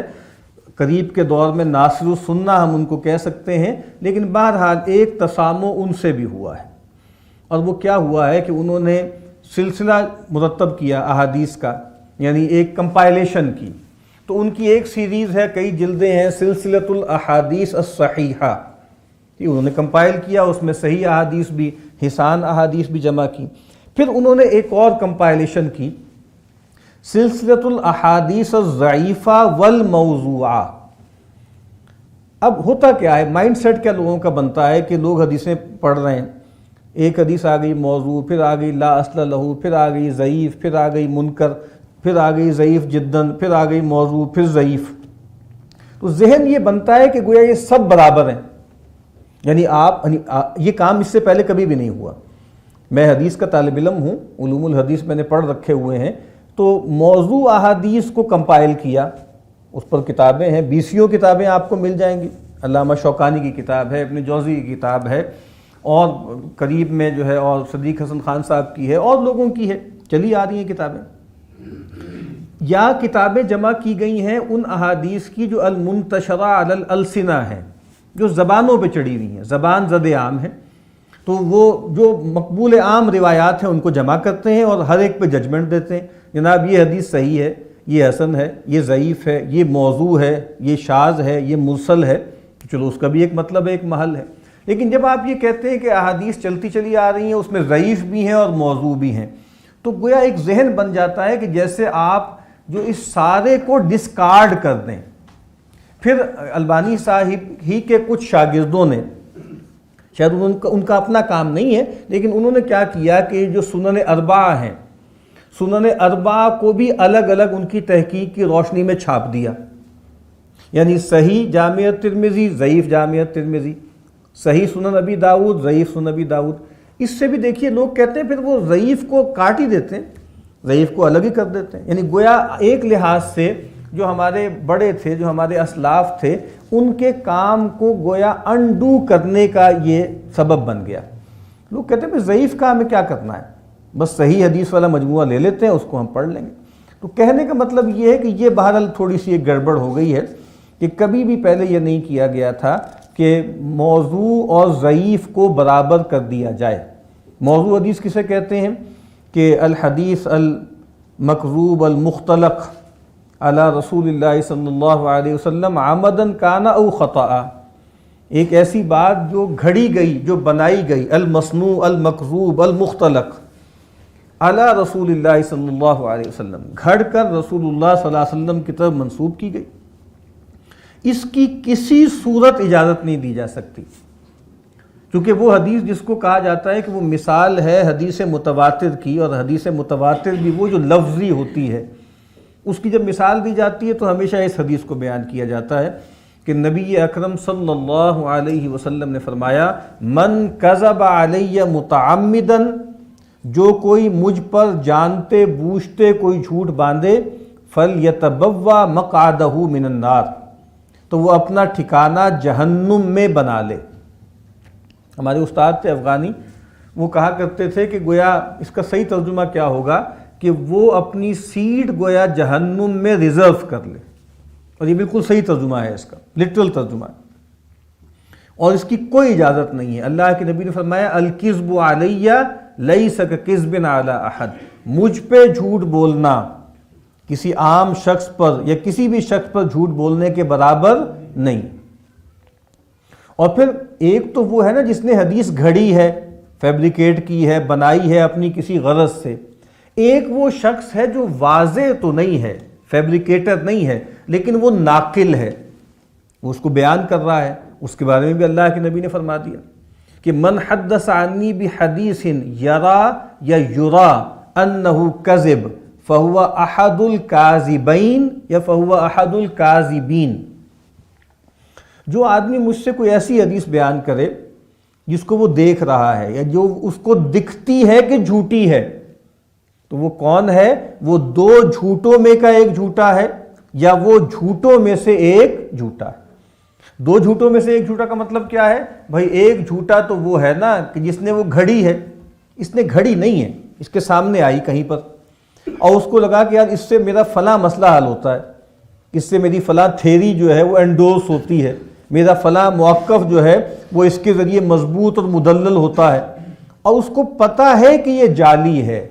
اس کے بعد بھی وہ بیان کرتا ہے تو وہ بھی جھوٹا ہی ہے، اور گویا اس کا حکم بھی وہی ہے کہ گویا وہ جہنمی ہے۔ اس وجہ سے یہ بات تو طے ہے کہ جو آدمی کسی حدیث کو اگر وہ جانتا ہے کہ وہ موضوع ہے، گھڑی ہوئی ہے، اس کے لیے جائز نہیں ہے کہ وہ اس کو روایت کرے۔ ہاں یہ ہو سکتا ہے کہ اس کو معلوم نہ ہو، اس کو پتہ نہ ہو، نادانستگی میں وہ ایک جعلی یا گھڑی ہوئی حدیث جو ہے وہ کہیں نقل کر دے، لیکن اس کے بارے میں بھی احتیاط کا معاملہ کیا ہونا چاہیے؟ جو اللہ کے نبی نے فرمایا نا کفا بالمرء کذبا ان یحدث بکل ما سمع، کسی آدمی کے جھوٹا ہونے کے لیے یہ بات کافی ہے کہ جو بات سنے بغیر تحقیق کے آگے بیان کر دے۔ تو یہ تو موضوع حدیث کا معاملہ ہے، لیکن ضعیف حدیث کا معاملہ یہ نہیں۔ ضعیف حدیث کسے کہتے ہیں؟ اجمال میں بات یہ ہے کہ جو حدیث حسن ہونا کوالیفائی نہ کر سکے، جو حدیث جس میں حسن کی شرائط پوری نہ ہو، وہ حدیث کیا ہے؟ وہ ضعیف ہے۔ لیکن اب اس کے بارے میں حکم کیا ہے؟ اس کے بارے میں آپ کو معلوم ہے جیسے ہر مسئلے میں یہ ہوتا ہے، دو انتہائیں ہوتی ہیں اور ایک درمیان میں بیچ کی بات ہوتی ہے، اور بیچ کی بات ہمیشہ معتدل ہوتی ہے۔ تو ضعیف حدیث کے بارے میں دو انتہائی مذاہب رہے ہیں۔ ایک مذہب یہ رہا ہے کہ ضعیف حدیث بھی ہم نے نہ روایت کرنی ہے نہ معمول میں لانی ہے، یعنی ہمیں ضرورت نہیں ہے۔ وہ کہتے ہیں لنا کفایہ، ہمارے پاس صحیح قرآن مجید موجود ہے، ہمارے پاس صحیح اور حسن روایتیں جب موجود ہیں تو پھر ہمیں ضعیف کی طرف جانے کی ضرورت کیا ہے؟ اور ان کا ایک موقف ہے جو مضبوط لگتا ہے کہ بھئی دیکھو، دین میں کوئی موقف یا دین میں کوئی عمل وہ مضبوط جگہ سے لینا چاہیے نا، کمزور جگہ، اتھلی جگہ سے تو نہیں لینا چاہیے نا، تو کاہے کو ہم لیں؟ اگر آپ کہتے ہیں ترغیب و ترہیب، تشویق والی حدیثیں تو وہ بھی بہت ہیں، وہ بھی صحیح اور احسان موجود ہیں، تو ہمیں اس کی ضرورت نہیں ہے، ہم بس یہیں تک اکتفا کریں گے، ہم ضعیف حدیث کو بالکل نہیں لیں گے۔ یہ ایک رائے ہے، لیکن یہ سب کی رائے نہیں ہے۔ دوسری انتہا پر ایک دوسری رائے ہے، اور وہ کہتے ہیں دیکھو بھائی بات یہ ہے کہ چونکہ ہم جس دائرے کی بات کر رہے ہیں نا، وہ دائرہ اصول کا تو ہے نہیں، وہ فروع کا دائرہ ہے، تو کہتے ہیں کہ حدیث چاہے ضعیف بھی کیوں نہ ہو، بہرحال نسبت تو ہے نا پیغمبر کی۔ تو وہ کہتے ہیں کہ بھائی جو حدیث ضعیف ہے، کہتے ہیں وہ بہتر ہے من اقوال الرجال، عام لوگوں کی باتیں، ان کی رائے سے بہرحال پیغمبر کی بات جو ہے وہ زیادہ بہتر ہے۔ اور وہ یہ کہتے ہیں کہ بھئی ہم بہرحال پیغمبر کی بات جو ہے وہ ہم لے لیتے ہیں کہ وہ اقوال الرجال سے بہتر ہے۔ اور یہ بات بھی چونکہ اب یہ بات چل پڑی ہے تو میں عرض کر دوں، سارا علم حدیث جو ہے وہ نسبت کا علم ہے۔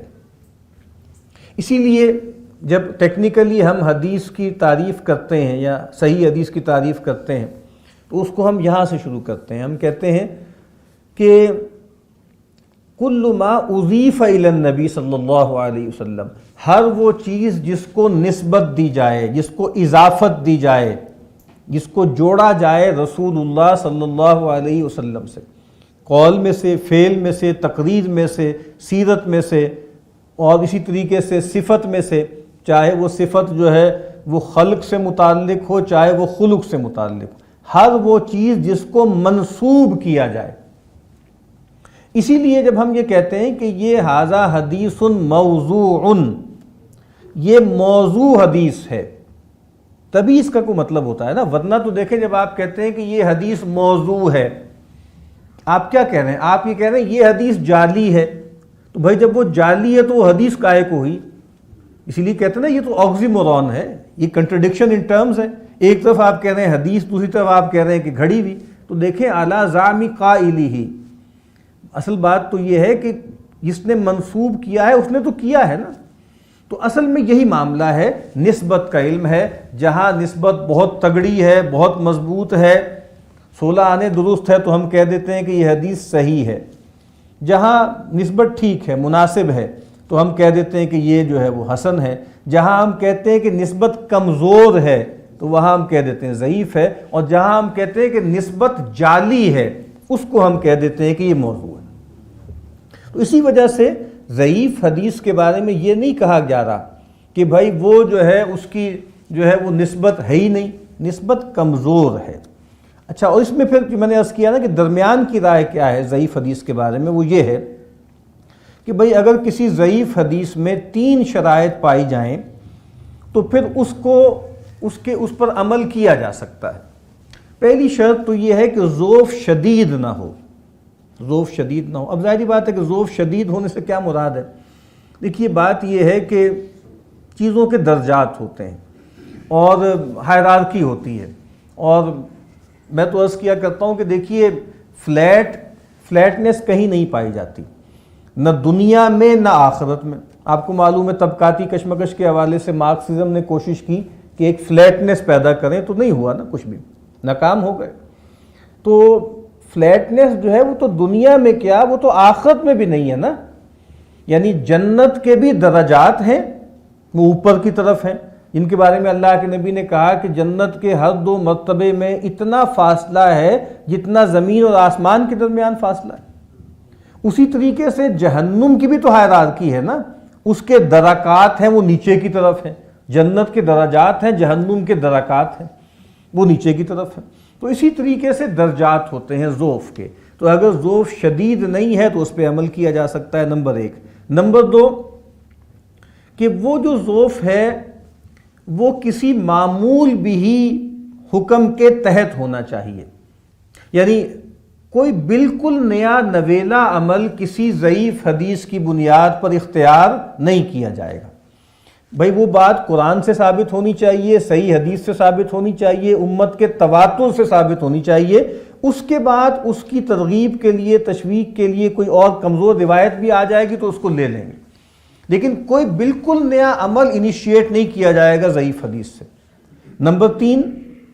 جب آپ اس پر عمل بھی کریں گے نا، تب بھی اس وقت آپ یہ اعتقاد رکھیں گے کہ میں احتیاطاً یہ کام کر رہا ہوں، نہ یہ کہ یہ لازماً پیغمبر صلی اللہ علیہ وسلم سے بات ثابت ہے۔ اچھا، اس کا فائدہ کیا ہے؟ اس کا بڑا فائدہ ہے، ایک نفسیاتی فائدہ ہے۔ ایک بات تو یہ کہ میں خود بھی اس کو لازم نہیں سمجھوں گا، میں اس کو ایک خیر کا کام، استحباب کا کام، فضیلت کا کام سمجھوں گا، اور نمبر 2 میں دوسروں کی دینداری کو اس پر نہیں جانچوں گا کہ بھئی یہ لوگ کیوں نہیں کر رہے، فلاں کام کیوں نہیں کر رہے، اس کی بنیاد پر میں کہوں کہ بھئی یہ لوگ جو ہے ریلیجیسلی جو ہے وہ انڈرمائنڈ ہے، کمزور ہے، نہیں، کیونکہ یہ حدیث کے بارے میں ایک ضعف کا پہلو پایا جاتا ہے، میں اس پہ عمل کر رہا ہوں احتیاط کی وجہ سے، فلاں چیز بتائی گئی ہے، یہ سورت پڑھ لیں تو یہ فضیلت ملے گی، بھئی ہو سکتا ہے پیغمبر نے یہ بات فرمائی ہو تو میں کر لیتا ہوں، اس میں نقصان تو کوئی نہیں نا، ٹھیک ہے، اور فلاں چیز ہے اس میں احتیاط کرنی چاہیے، ہو سکتا ہے اتنی احتیاط نہ بتائی ہو، لیکن اس احتیاط کا فائدہ ہی ہے نا، نقصان تو کوئی نہیں نا۔ تو تیسری شرط یہ ہے کہ جب آپ اس پہ عمل کریں تو آپ یہ سمجھیں کہ بھئی یہ لازماً پیغمبر سے ثابت نہیں ہے، لیکن میں احتیاطاً اس پر عمل کر رہا ہوں۔ تو یہ ضعیف حدیث پر عمل کے حوالے سے شرائط ہیں۔ اور پھر ضعیف حدیث کی روایت کے بارے میں کیا حکم ہے؟ وہ کیا ہے کہ 2 چیزیں علماء کہتے ہیں، محدثین کہتے ہیں دیکھنی چاہیے۔ ایک چیز دیکھنی چاہیے ٹیکسٹ میں، اور ایک چیز دیکھنی چاہیے جو ہے سند میں، حدیث دو چیزوں کا مجموعہ ہے، ٹھیک ہے، سند کا اور متن کا۔ ان فلان ان فلان ان فلان ان فلان ان فلان قال رسول اللہ صلی اللہ علیہ وسلم، اور آگے ایک ٹیکسٹ آتا ہے۔ یہ جو ان فلان ہم کہہ دیتے ہیں، یہ بھی ہم اصل میں مثال کے طور پہ کہتے ہیں، ایسے نہیں ہوتا۔ جب آپ علم حدیث حاصل کریں گے تو آپ کو معلوم ہوگا کہ اس کے اندر بہت نیوانسز ہیں، بہت باریکیاں ہیں، کہیں حدثنا ہے، کہیں اخبرنا ہے، کہیں انبانا ہے، کہیں عن ہے، کہیں انا ہے، اور ان میں سے ہر ایک کا الگ الگ مطلب ہے، ایک مطلب اس کا نہیں ہے۔ لیکن بہرحال یہ جو سارا کیا ہے، یہ چین آف نریٹرز جو ہیں، یہ جو افراد کے نام ہیں، اس کے مجموعے کو کہتے ہیں سند، اور اس کے بعد جو آگے بات بیان کی جا رہی ہوتی ہے اس کو کہتے ہیں متن۔ اور یہ بات بھی آپ کو معلوم ہونی چاہیے کہ یہ جو سند ہے خاص طور پر، اس کی ٹیکنیکل اہمیت ہے اس دور میں، جس کے بارے میں ایک عالم نے کتاب بھی لکھی، السنت قبل التدوین، السنت قبل التدوین، تدوین سے پہلے یعنی جو ظاہر بات ہے حدیث لکھی جا رہی تھی شروع ہی سے، صحابہ سے ہاں لکھی جا رہی تھی، تابعین کے ہاں بھی لکھی جا رہی تھی، امام مالک تو تبع تابعی ہیں، ان کے ہاں لکھی جا رہی تھی، لیکن اس کے بعد جب کتابیں مرتب ہو گئی ہیں تو اب اس کتاب کی روایت ہوتی ہے، تو وہاں تک سند کی اہمیت ہے۔ امام بخاری سے لے کے رسول اللہ صلی اللہ علیہ وسلم کے درمیان عام طور پہ 5 راوی ہوتے ہیں، اور کچھ روایتیں ہیں جس میں راوی 3 ہیں، یعنی اگر بڑی عمر کے شیوخ ہوئے نا تو 3، ان کو ثلاثیات بخاری کہتے ہیں، وہ ایک امتیاز ہے، لیکن ورنہ عام طور پہ 5 راوی ہیں۔ ویسے تو آپ کو پتہ ہے سند آج تک قائم ہے، ٹھیک ہے، یعنی جب بھی کسی مدرسے میں دورہ حدیث ہوتا ہے یا کہیں حدیث پڑھائی جاتی ہے تو جو بھی استاد پڑھانے والا ہوتا ہے وہ پہلے درس میں بتاتا ہے کہ دیکھیں میں نے حدیث ان سے پڑھی، انہوں نے ان سے، انہوں نے ان سے، انہوں نے ان سے، انہوں نے ان سے، بر صغیر کے تقریباً سارے شجرے شاہ ولی اللہ صاحب دہلوی علیہ رحمہ تک جاتے ہیں، اور اس کے بعد پھر امام بخاری تک، امام مسلم تک، امام احمد بن حنبل تک جاتے ہیں۔ وہ سارا شجرہ پڑھا جاتا ہے برکت کے لیے۔ تو برکت کے لیے آج جو بھی حدیث پڑھتا ہے وہ کہیں پہ کھڑا ہوا ہے روایت میں، لیکن اس کی حیثیت اب تبرک کی ہے۔ اور سند کی اہمیت کتنی ہے، جو ہے محمد ابن سیرین بہت مشہور تابعی ہیں، اور جو عام طور پہ جو ہے تعبیر الرؤیا کے حوالے سے بھی بہت معروف ہے۔ ان کا ایک قول ہے، اور کیا خوبصورت قول ہے، وہ کہتے ہیں الاسناد من الدین، اسناد دین میں سے ہیں، ولولا الاسناد، اگر اسناد نہ ہوتی، لقال من شاء ما شاء، اگر اسناد نہ ہوتی نا تو جو شخص چاہتا جو بات چاہتا کہہ دیتا، یعنی اگر آپ سے کوئی پوچھ نہیں رہا ریفرنس کیا ہے تو ظاہری بات ہے کہ پھر آپ جو چاہیں آپ ہانکتے رہیں، اس سے کیا فرق پڑتا ہے، لیکن اسناد ہے، ہمارا دین اسناد کا دین ہے۔ اور حدیث میں تو معروف ہو گئی نا سند، ورنہ ہر علم کی سند ہے، تفسیر کی بھی سند ہے، کلام کی بھی سند ہے، فقہ کی بھی سند ہے، ہر علم کی ایک پوری سند موجود ہے۔ ہمارے حدیث کی سند معروف ہے، اور پھر اس کے بعد سلاسل تصوف کی سند جو ہے وہ معروف ہے، ورنہ اصل میں تو ہر علم کی سند جو ہے وہ موجود ہے۔ تو بہرحال میں یہ عرض کر رہا تھا کہ وہ جو ضعیف حدیث ہے اس کی روایت کے بارے میں کیا حکم ہے۔ تو علماء کہتے ہیں ایک شرط جو ہے وہ راوی میں لگائی جائے گی، ایک شرط مروی میں لگائی جائے گی۔ راوی وہ ہے جس کو سند کہتے ہیں، مروی وہ ہے جس کو ہم متن کہتے ہیں۔ متن کی شرط کیا ہے؟ کہتے ہیں متن کی شرط یہ ہے کہ اس کا جو مضمون ہے وہ عقائد سے متعلق نہ ہو، اور حلال و حرام سے متعلق بھی نہ ہو۔ اگر اس میں ہوگا تو پھر ضعیف حدیث جو ہے اس کو بیان بھی نہیں کیا جائے گا۔ تو پھر کن چیزوں سے متعلق ہو؟ وہ کہتے ہیں جی قصص، امثال، ترغیب، ترہیب، فضائل اعمال، اس میں ضعیف حدیث کو روایت کیا جائے گا۔ عقائد میں نہیں کریں گے، حلال و حرام میں نہیں کریں گے، ان چیزوں میں کریں گے، کیونکہ انسان کا جو نفس ہے نا اس میں بنیادی طور پر 2 ہی موٹیوز ہیں، ایک ہے جلب منفعت، وہ منفعت چاہتا ہے، دوسرا ہے دفع مضرت، وہ ضرر کو اپنے سے ریپیل کرتا ہے، دور کرتا ہے۔ تو اسی لیے آپ دیکھیں پورا پیراڈائم قرآن مجید کا بھی یہی ہے، ایک ڈائلیکٹیکل اس کا تصور ہے کہ اس میں ترغیب ہے، رغبت دلائی گئی ہے اللہ کی رضا کی طرف، اس کی رحمت کی طرف، جنت کی طرف، اور ترہیب ہے، خوف دلایا گیا ہے اللہ کی ناراضی سے اور اللہ کی غضب سے اور جہنم سے، تو ترغیب و ترہیب سے ہو۔ لیکن ایک شرط جو ہے وہ راوی میں بھی ہے۔ راوی میں شرط کیا ہے کہ وہ راوی اسرائیلیات بیان کرنے میں معروف نہ ہو، چونکہ یہ جو چیزیں ہیں نا، جس کو ہم نے کہا ہے کہ عقائد اور حلال و حرام، دنیا کیسے بنی ہے، دنیا کیسے چل رہی ہے، دنیا کیسے ختم ہوگی، یہ اسرائیلیات میں بھی بیان ہوا ہے۔ تورات، انجیل، زبور، تالمود اور اہل کتاب کی جو فولک لور جس کو ہم بولتے ہیں، لوک کہانیاں، وہ بھی نقل ہوئی ہیں۔ تو اس کا پھر امکان ہے کہ وہ چیز جو ہے ہو سکتا ہے وہ عقائد سے متعلق ہو، اور پھر وہ کسی ایسے راوی نے بیان کی ہو جو اسرائیلیات بیان کرنے میں معروف ہو۔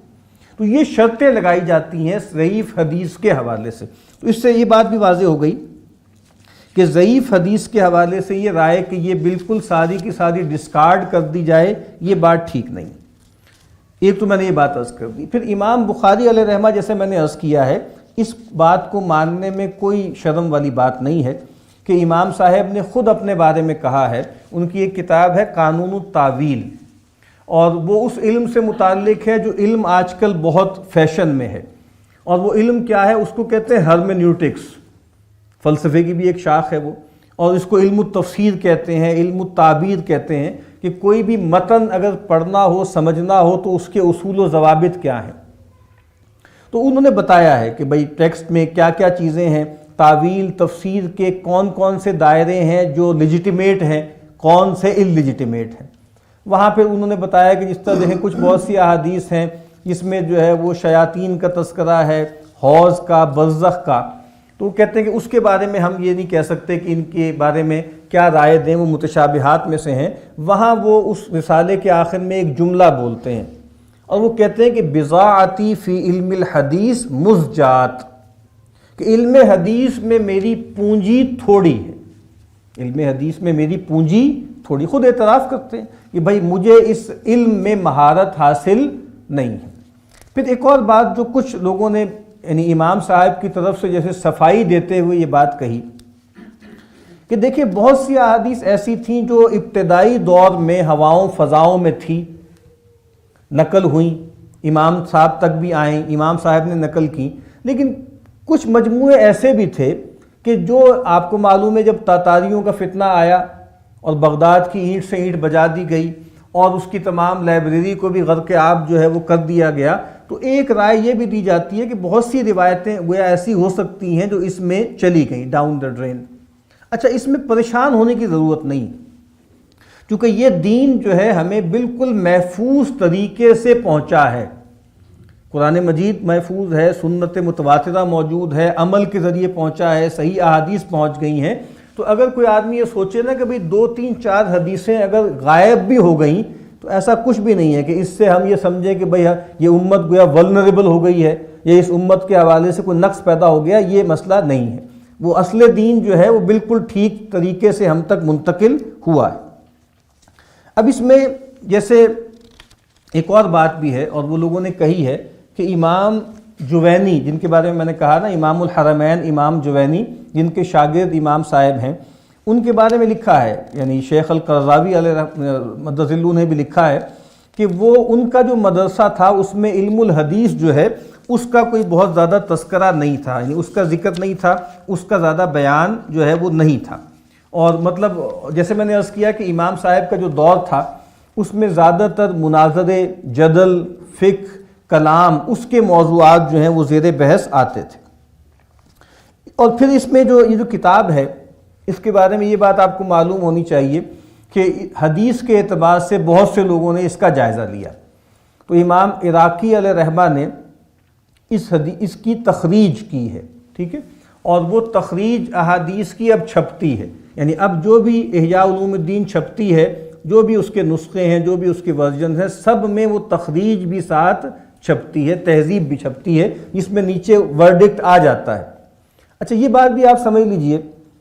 بہت سی احادیث ہیں جس کے بارے میں کتب احادیث موضوعہ میں یہ لکھا جاتا ہے کہ لا اصل لہ، لم اجدہ، اس حدیث کی کوئی اصل نہیں، اس حدیث کو میں نے کہیں نہیں پایا۔ اور بہت سی احادیث کے بارے میں یہ بھی لکھا ہوتا ہے کہ لا اصل لہ، یا ھذا حدیث باطل، لیکن ساتھ ایک جملہ لکھ دیتے ہیں ولیکن معناہ صحیح، لیکن اس کا معنی جو ہے وہ صحیح ہے۔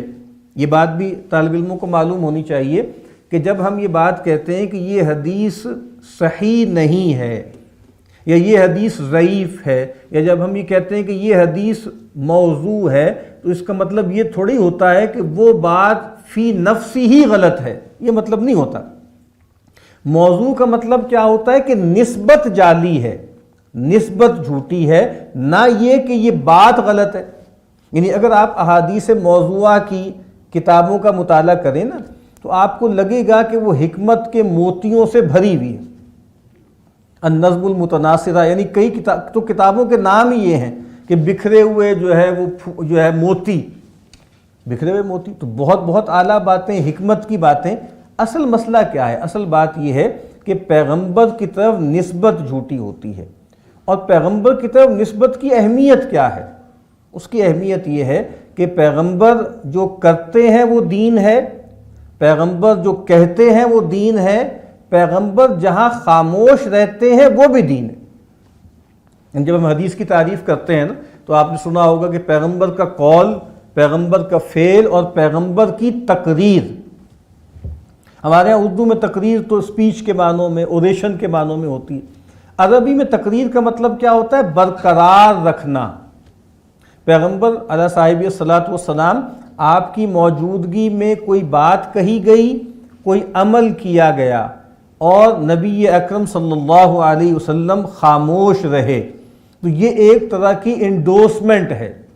اس لیے تقریر کو کیا کہا جاتا ہے؟ ٹیسٹ اپروول یا کنسنٹ کہا جاتا ہے۔ بھئی پیغمبر معمول تھے نا اس پر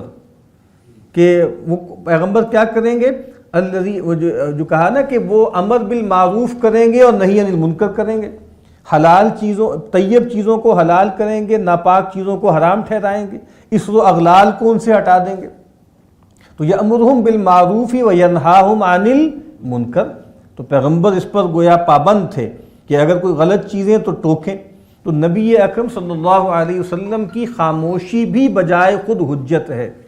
تو پیغمبر کی بات کسی عام آدمی کی بات نہیں ہے، پیغمبر سے ہم دین لیتے ہیں، اس وجہ سے پیغمبر سے روایت کرنے میں احتیاط برتنا یہ اہم بات ہے، اور اسی وجہ سے اس امت نے اس معاملے میں حساسیت کا مظاہرہ کیا۔ تو بہرحال یہ میں نے کچھ باتیں عرض کی تھیں، اور پھر یہ بھی میں نے عرض کیا تھا کہ ایسا نہیں ہے کہ ساری احادیث ہی اس میں کمزور ہیں، اس کا ایک حصہ ہے جو کمزور ہے۔ قریب کے دور میں، آج سے میرا خیال ہے 20-25 سال پہلے، ایک بہت عمدہ کام، ایک بہت بڑا کام ہوا ہے احادیث کے حوالے سے، وہ ایک موسوعہ مرتب ہوا ہے، موسوعہ نظرۃ النعیم فی مکارم اخلاق الرسول الکریم۔ یہ بہت غیر معمولی کام ہے، اور جس کو ہیڈ کیا، جس کا اشراف جو تھا، وہ امام شیخ صالح بن حمید جو امام الحرم ہیں، وہ اس کے انچارج تھے، اور ان کے نیچے لگ بھگ کچھ 40 کے قریب بڑے علماء اور سعودی عرب کے بڑے پروفیسرز اور علماء اور بڑے شیوخ، انہوں نے اس میں حصہ لیا ہے۔ اور کیا ہے انہوں نے نبی اکرم صلی اللہ علیہ وسلم کی جو احادیث تھیں، ان میں خاص طور پر جو اخلاق سے متعلق چیزیں ہیں، کیونکہ دیکھیں دین کن چیزوں کا نام ہے؟ بنیادی طور پہ 2 چیزوں کا نام ہے، ڈوز اور ڈونٹس۔ یہ ماننا ہے، یہ نہیں ماننا، یہ کرنا ہے، یہ نہیں کرنا، یہ بننا ہے، یہ نہیں بننا۔ تو جو کرنا ہے، جو بننا ہے، جو ماننا ہے، جو کہنا ہے، اس کو کہا جاتا ہے کہ وہ صفات مستحبہ ہیں، مستحب صفات ہیں، اور جو نہیں بننا، جو نہیں کہنا، جو نہیں ماننا، ان کو کہا جائے گا صفات مذمومہ۔ تو اگر مجھے صحیح یاد ہے تو تقریباً انہوں نے الفابیٹیکلی کیا ہے کہ 200 صفات مستحبہ نقل کی ہیں، اور اس کے بعد تقریباً کوئی میرا خیال ہے کہ 150 کے قریب یا 160 کے قریب جو ہیں صفات مذمومہ جمع کی۔ اور کیا ہے انہوں نے؟ پہلے اس موضوع سے متعلق مثلا اخلاص ہے، ادب ہے، ٹھیک ہے، اخبات ہے، توکل ہے، قرآن مجید کی آیات لے کر آئیں گے جس میں براہ راست وہ لفظ آیا ہے یا اس کا کوئی ڈیریویٹو آیا ہے۔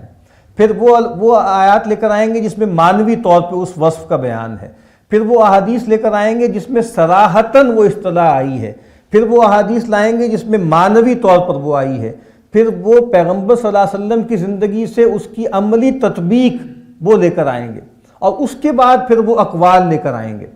یعنی صحابہ کے، تابعین کے، ائمہ کے، پھر آخر میں فوائد لے کر آئیں گے، اور بالکل شروع میں اس کی ایٹیمالوجی بیان کریں گے، اشتقاق بیان کریں گے، یہ لفظ کہاں سے آیا ہے اور لغوی اعتبار سے کیا اس کا مفہوم ہے، اصطلاحی طور پر اس کا کیا معنی ہے۔ تو اس میں بھی میں نے نوٹ کیا ایک موقع پر، تو تقریباً 130-40 جگہوں پہ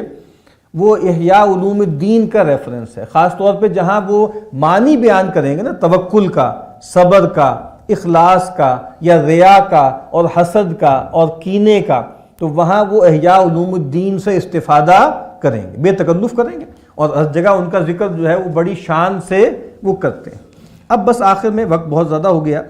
بس اختصار سے کہ یہ کتاب ہے کیا، جس طرح میں نے عرض کیا کہ 40 چھوٹی چھوٹی کتابیں ہیں، جو آپ سمجھ لیں کہ 4 کوارٹرز ہیں، 4 ربع ہیں۔ پہلا جو ربع ہے وہ آپ سمجھ لیجئے کہ وہ عبادات کا ہے، دوسرا عادات کا ہے، تیسرا اس کے بعد جو ہے وہ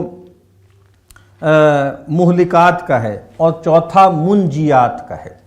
شروع میں مقدمہ لکھا ہے، اس کا وقت نہیں ہے، ورنہ خیال تھا کہ اس کی طرف میں اشارہ کروں۔ اس کا کتاب کا مقدمہ لکھا ہے، کچھ تمہید باندھی ہے، بتایا ہے کہ میں نے کن کن موضوعات کو ٹچ کیا ہے۔ اس کے بعد جو پہلا ربع ہے اس میں 10 کتابیں ہیں۔ پہلی کتاب کتاب العلم ہے، جس کے بارے میں کل ہم کوشش کریں گے اس کا کوئی مختصر سا ہم خلاصہ آپ کے سامنے رکھ دیں۔ پہلی کتاب العلم ہے، اس کے بعد دوسری جو ہے وہ کتاب الاعتقاد ہے، عقیدہ بیان کیا، اور اس کے بعد پھر جو ہے وہ عبادات کا بیان ہے 8 کتابوں میں۔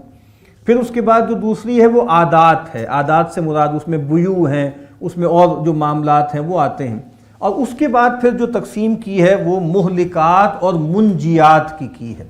اور یہ خود ایک حدیث سے ماخوذ ہیں یہ الفاظ۔ اللہ کے نبی نے فرمایا کہ ثلاث منجیات و ثلاث مہلکات، 3 چیزیں ہیں نجات دینے والی اور 3 چیزیں ہیں ہلاکت میں ڈالنے والی۔ تو وہ جو اخلاق جس کو میں نے کہا ہے نا، موسوعہ نے اس کو کیا کہا، صفات مستحبہ، امام اس کو کیا کہہ رہے ہیں، منجیات۔ منجیات کیا ہوں گی؟ مثلا صبر ہے، مثلا شکر ہے، مثلا توکل ہے، مثلا اخبات ہے، اخلاص ہے، ٹھیک ہے۔ اور جس کو حدیث کہہ رہی ہے کہ وہ مہلکات ہیں، وہ جو ہے امام صاحب بھی اس کو مہلکات ہی کہہ رہے ہیں، اور اس کو جو موسوعہ میں تذکرہ کیا ہوا ہے، صفات مذمومہ، جس میں ریا ہے مثلا، جس میں حقد ہے، جس میں تکبر ہے، جس میں حسد ہے۔ تو اس لحاظ سے 10-10 کے 4 کوارٹرز ہیں، اور یہ 40 کتابیں ہیں۔ کوشش کریں گے اگر اللہ نے فضل فرمایا اور ہمارے لیے ممکن ہوا کہ ہم جو ہے وہ ہر کتاب کا بس تعارف کرا دیں، اور جیسے آپ کو وہ سنگوا دیں، چکھانا بھی ممکن نہیں ہے۔ خاص طور پہ کتاب العلم جس کا ہم ایک جگہ مطالعہ کر رہے ہیں، تو اب تقریباً وہ اس کے 45 لیکچرز ہو چکے ہیں، اور ابھی وہ کتاب چل رہی ہے، ایک گھنٹے کے جو ہے وہ 45 لیکچر ہو چکے ہیں، ابھی کم از کم بھی 15-20 لیکچر اس پر اور ہوں گے۔ تو یہ کتاب بہرحال سبکن پڑھنے والی ہے، لیکن وہ جو عربی میں ایک کہتے ہیں نا کہ ما لا یدرک کلہ لا یترک کلہ، اگر کوئی چیز پوری کی پوری حاصل نہ ہو سکے تو پوری کی پوری چھوڑ بھی نہیں دینی چاہیے۔ تو بہرحال ایک کوشش کریں گے ہم کہ ان تمام جو اس کتاب کی 40 کتابیں ہیں ان کا اختصار کے ساتھ 1.5-2 گھنٹے میں خلاصہ کرنے کی ہم کوشش کریں۔ تو بس میری بات اب یہاں ختم ہو گئی ہے۔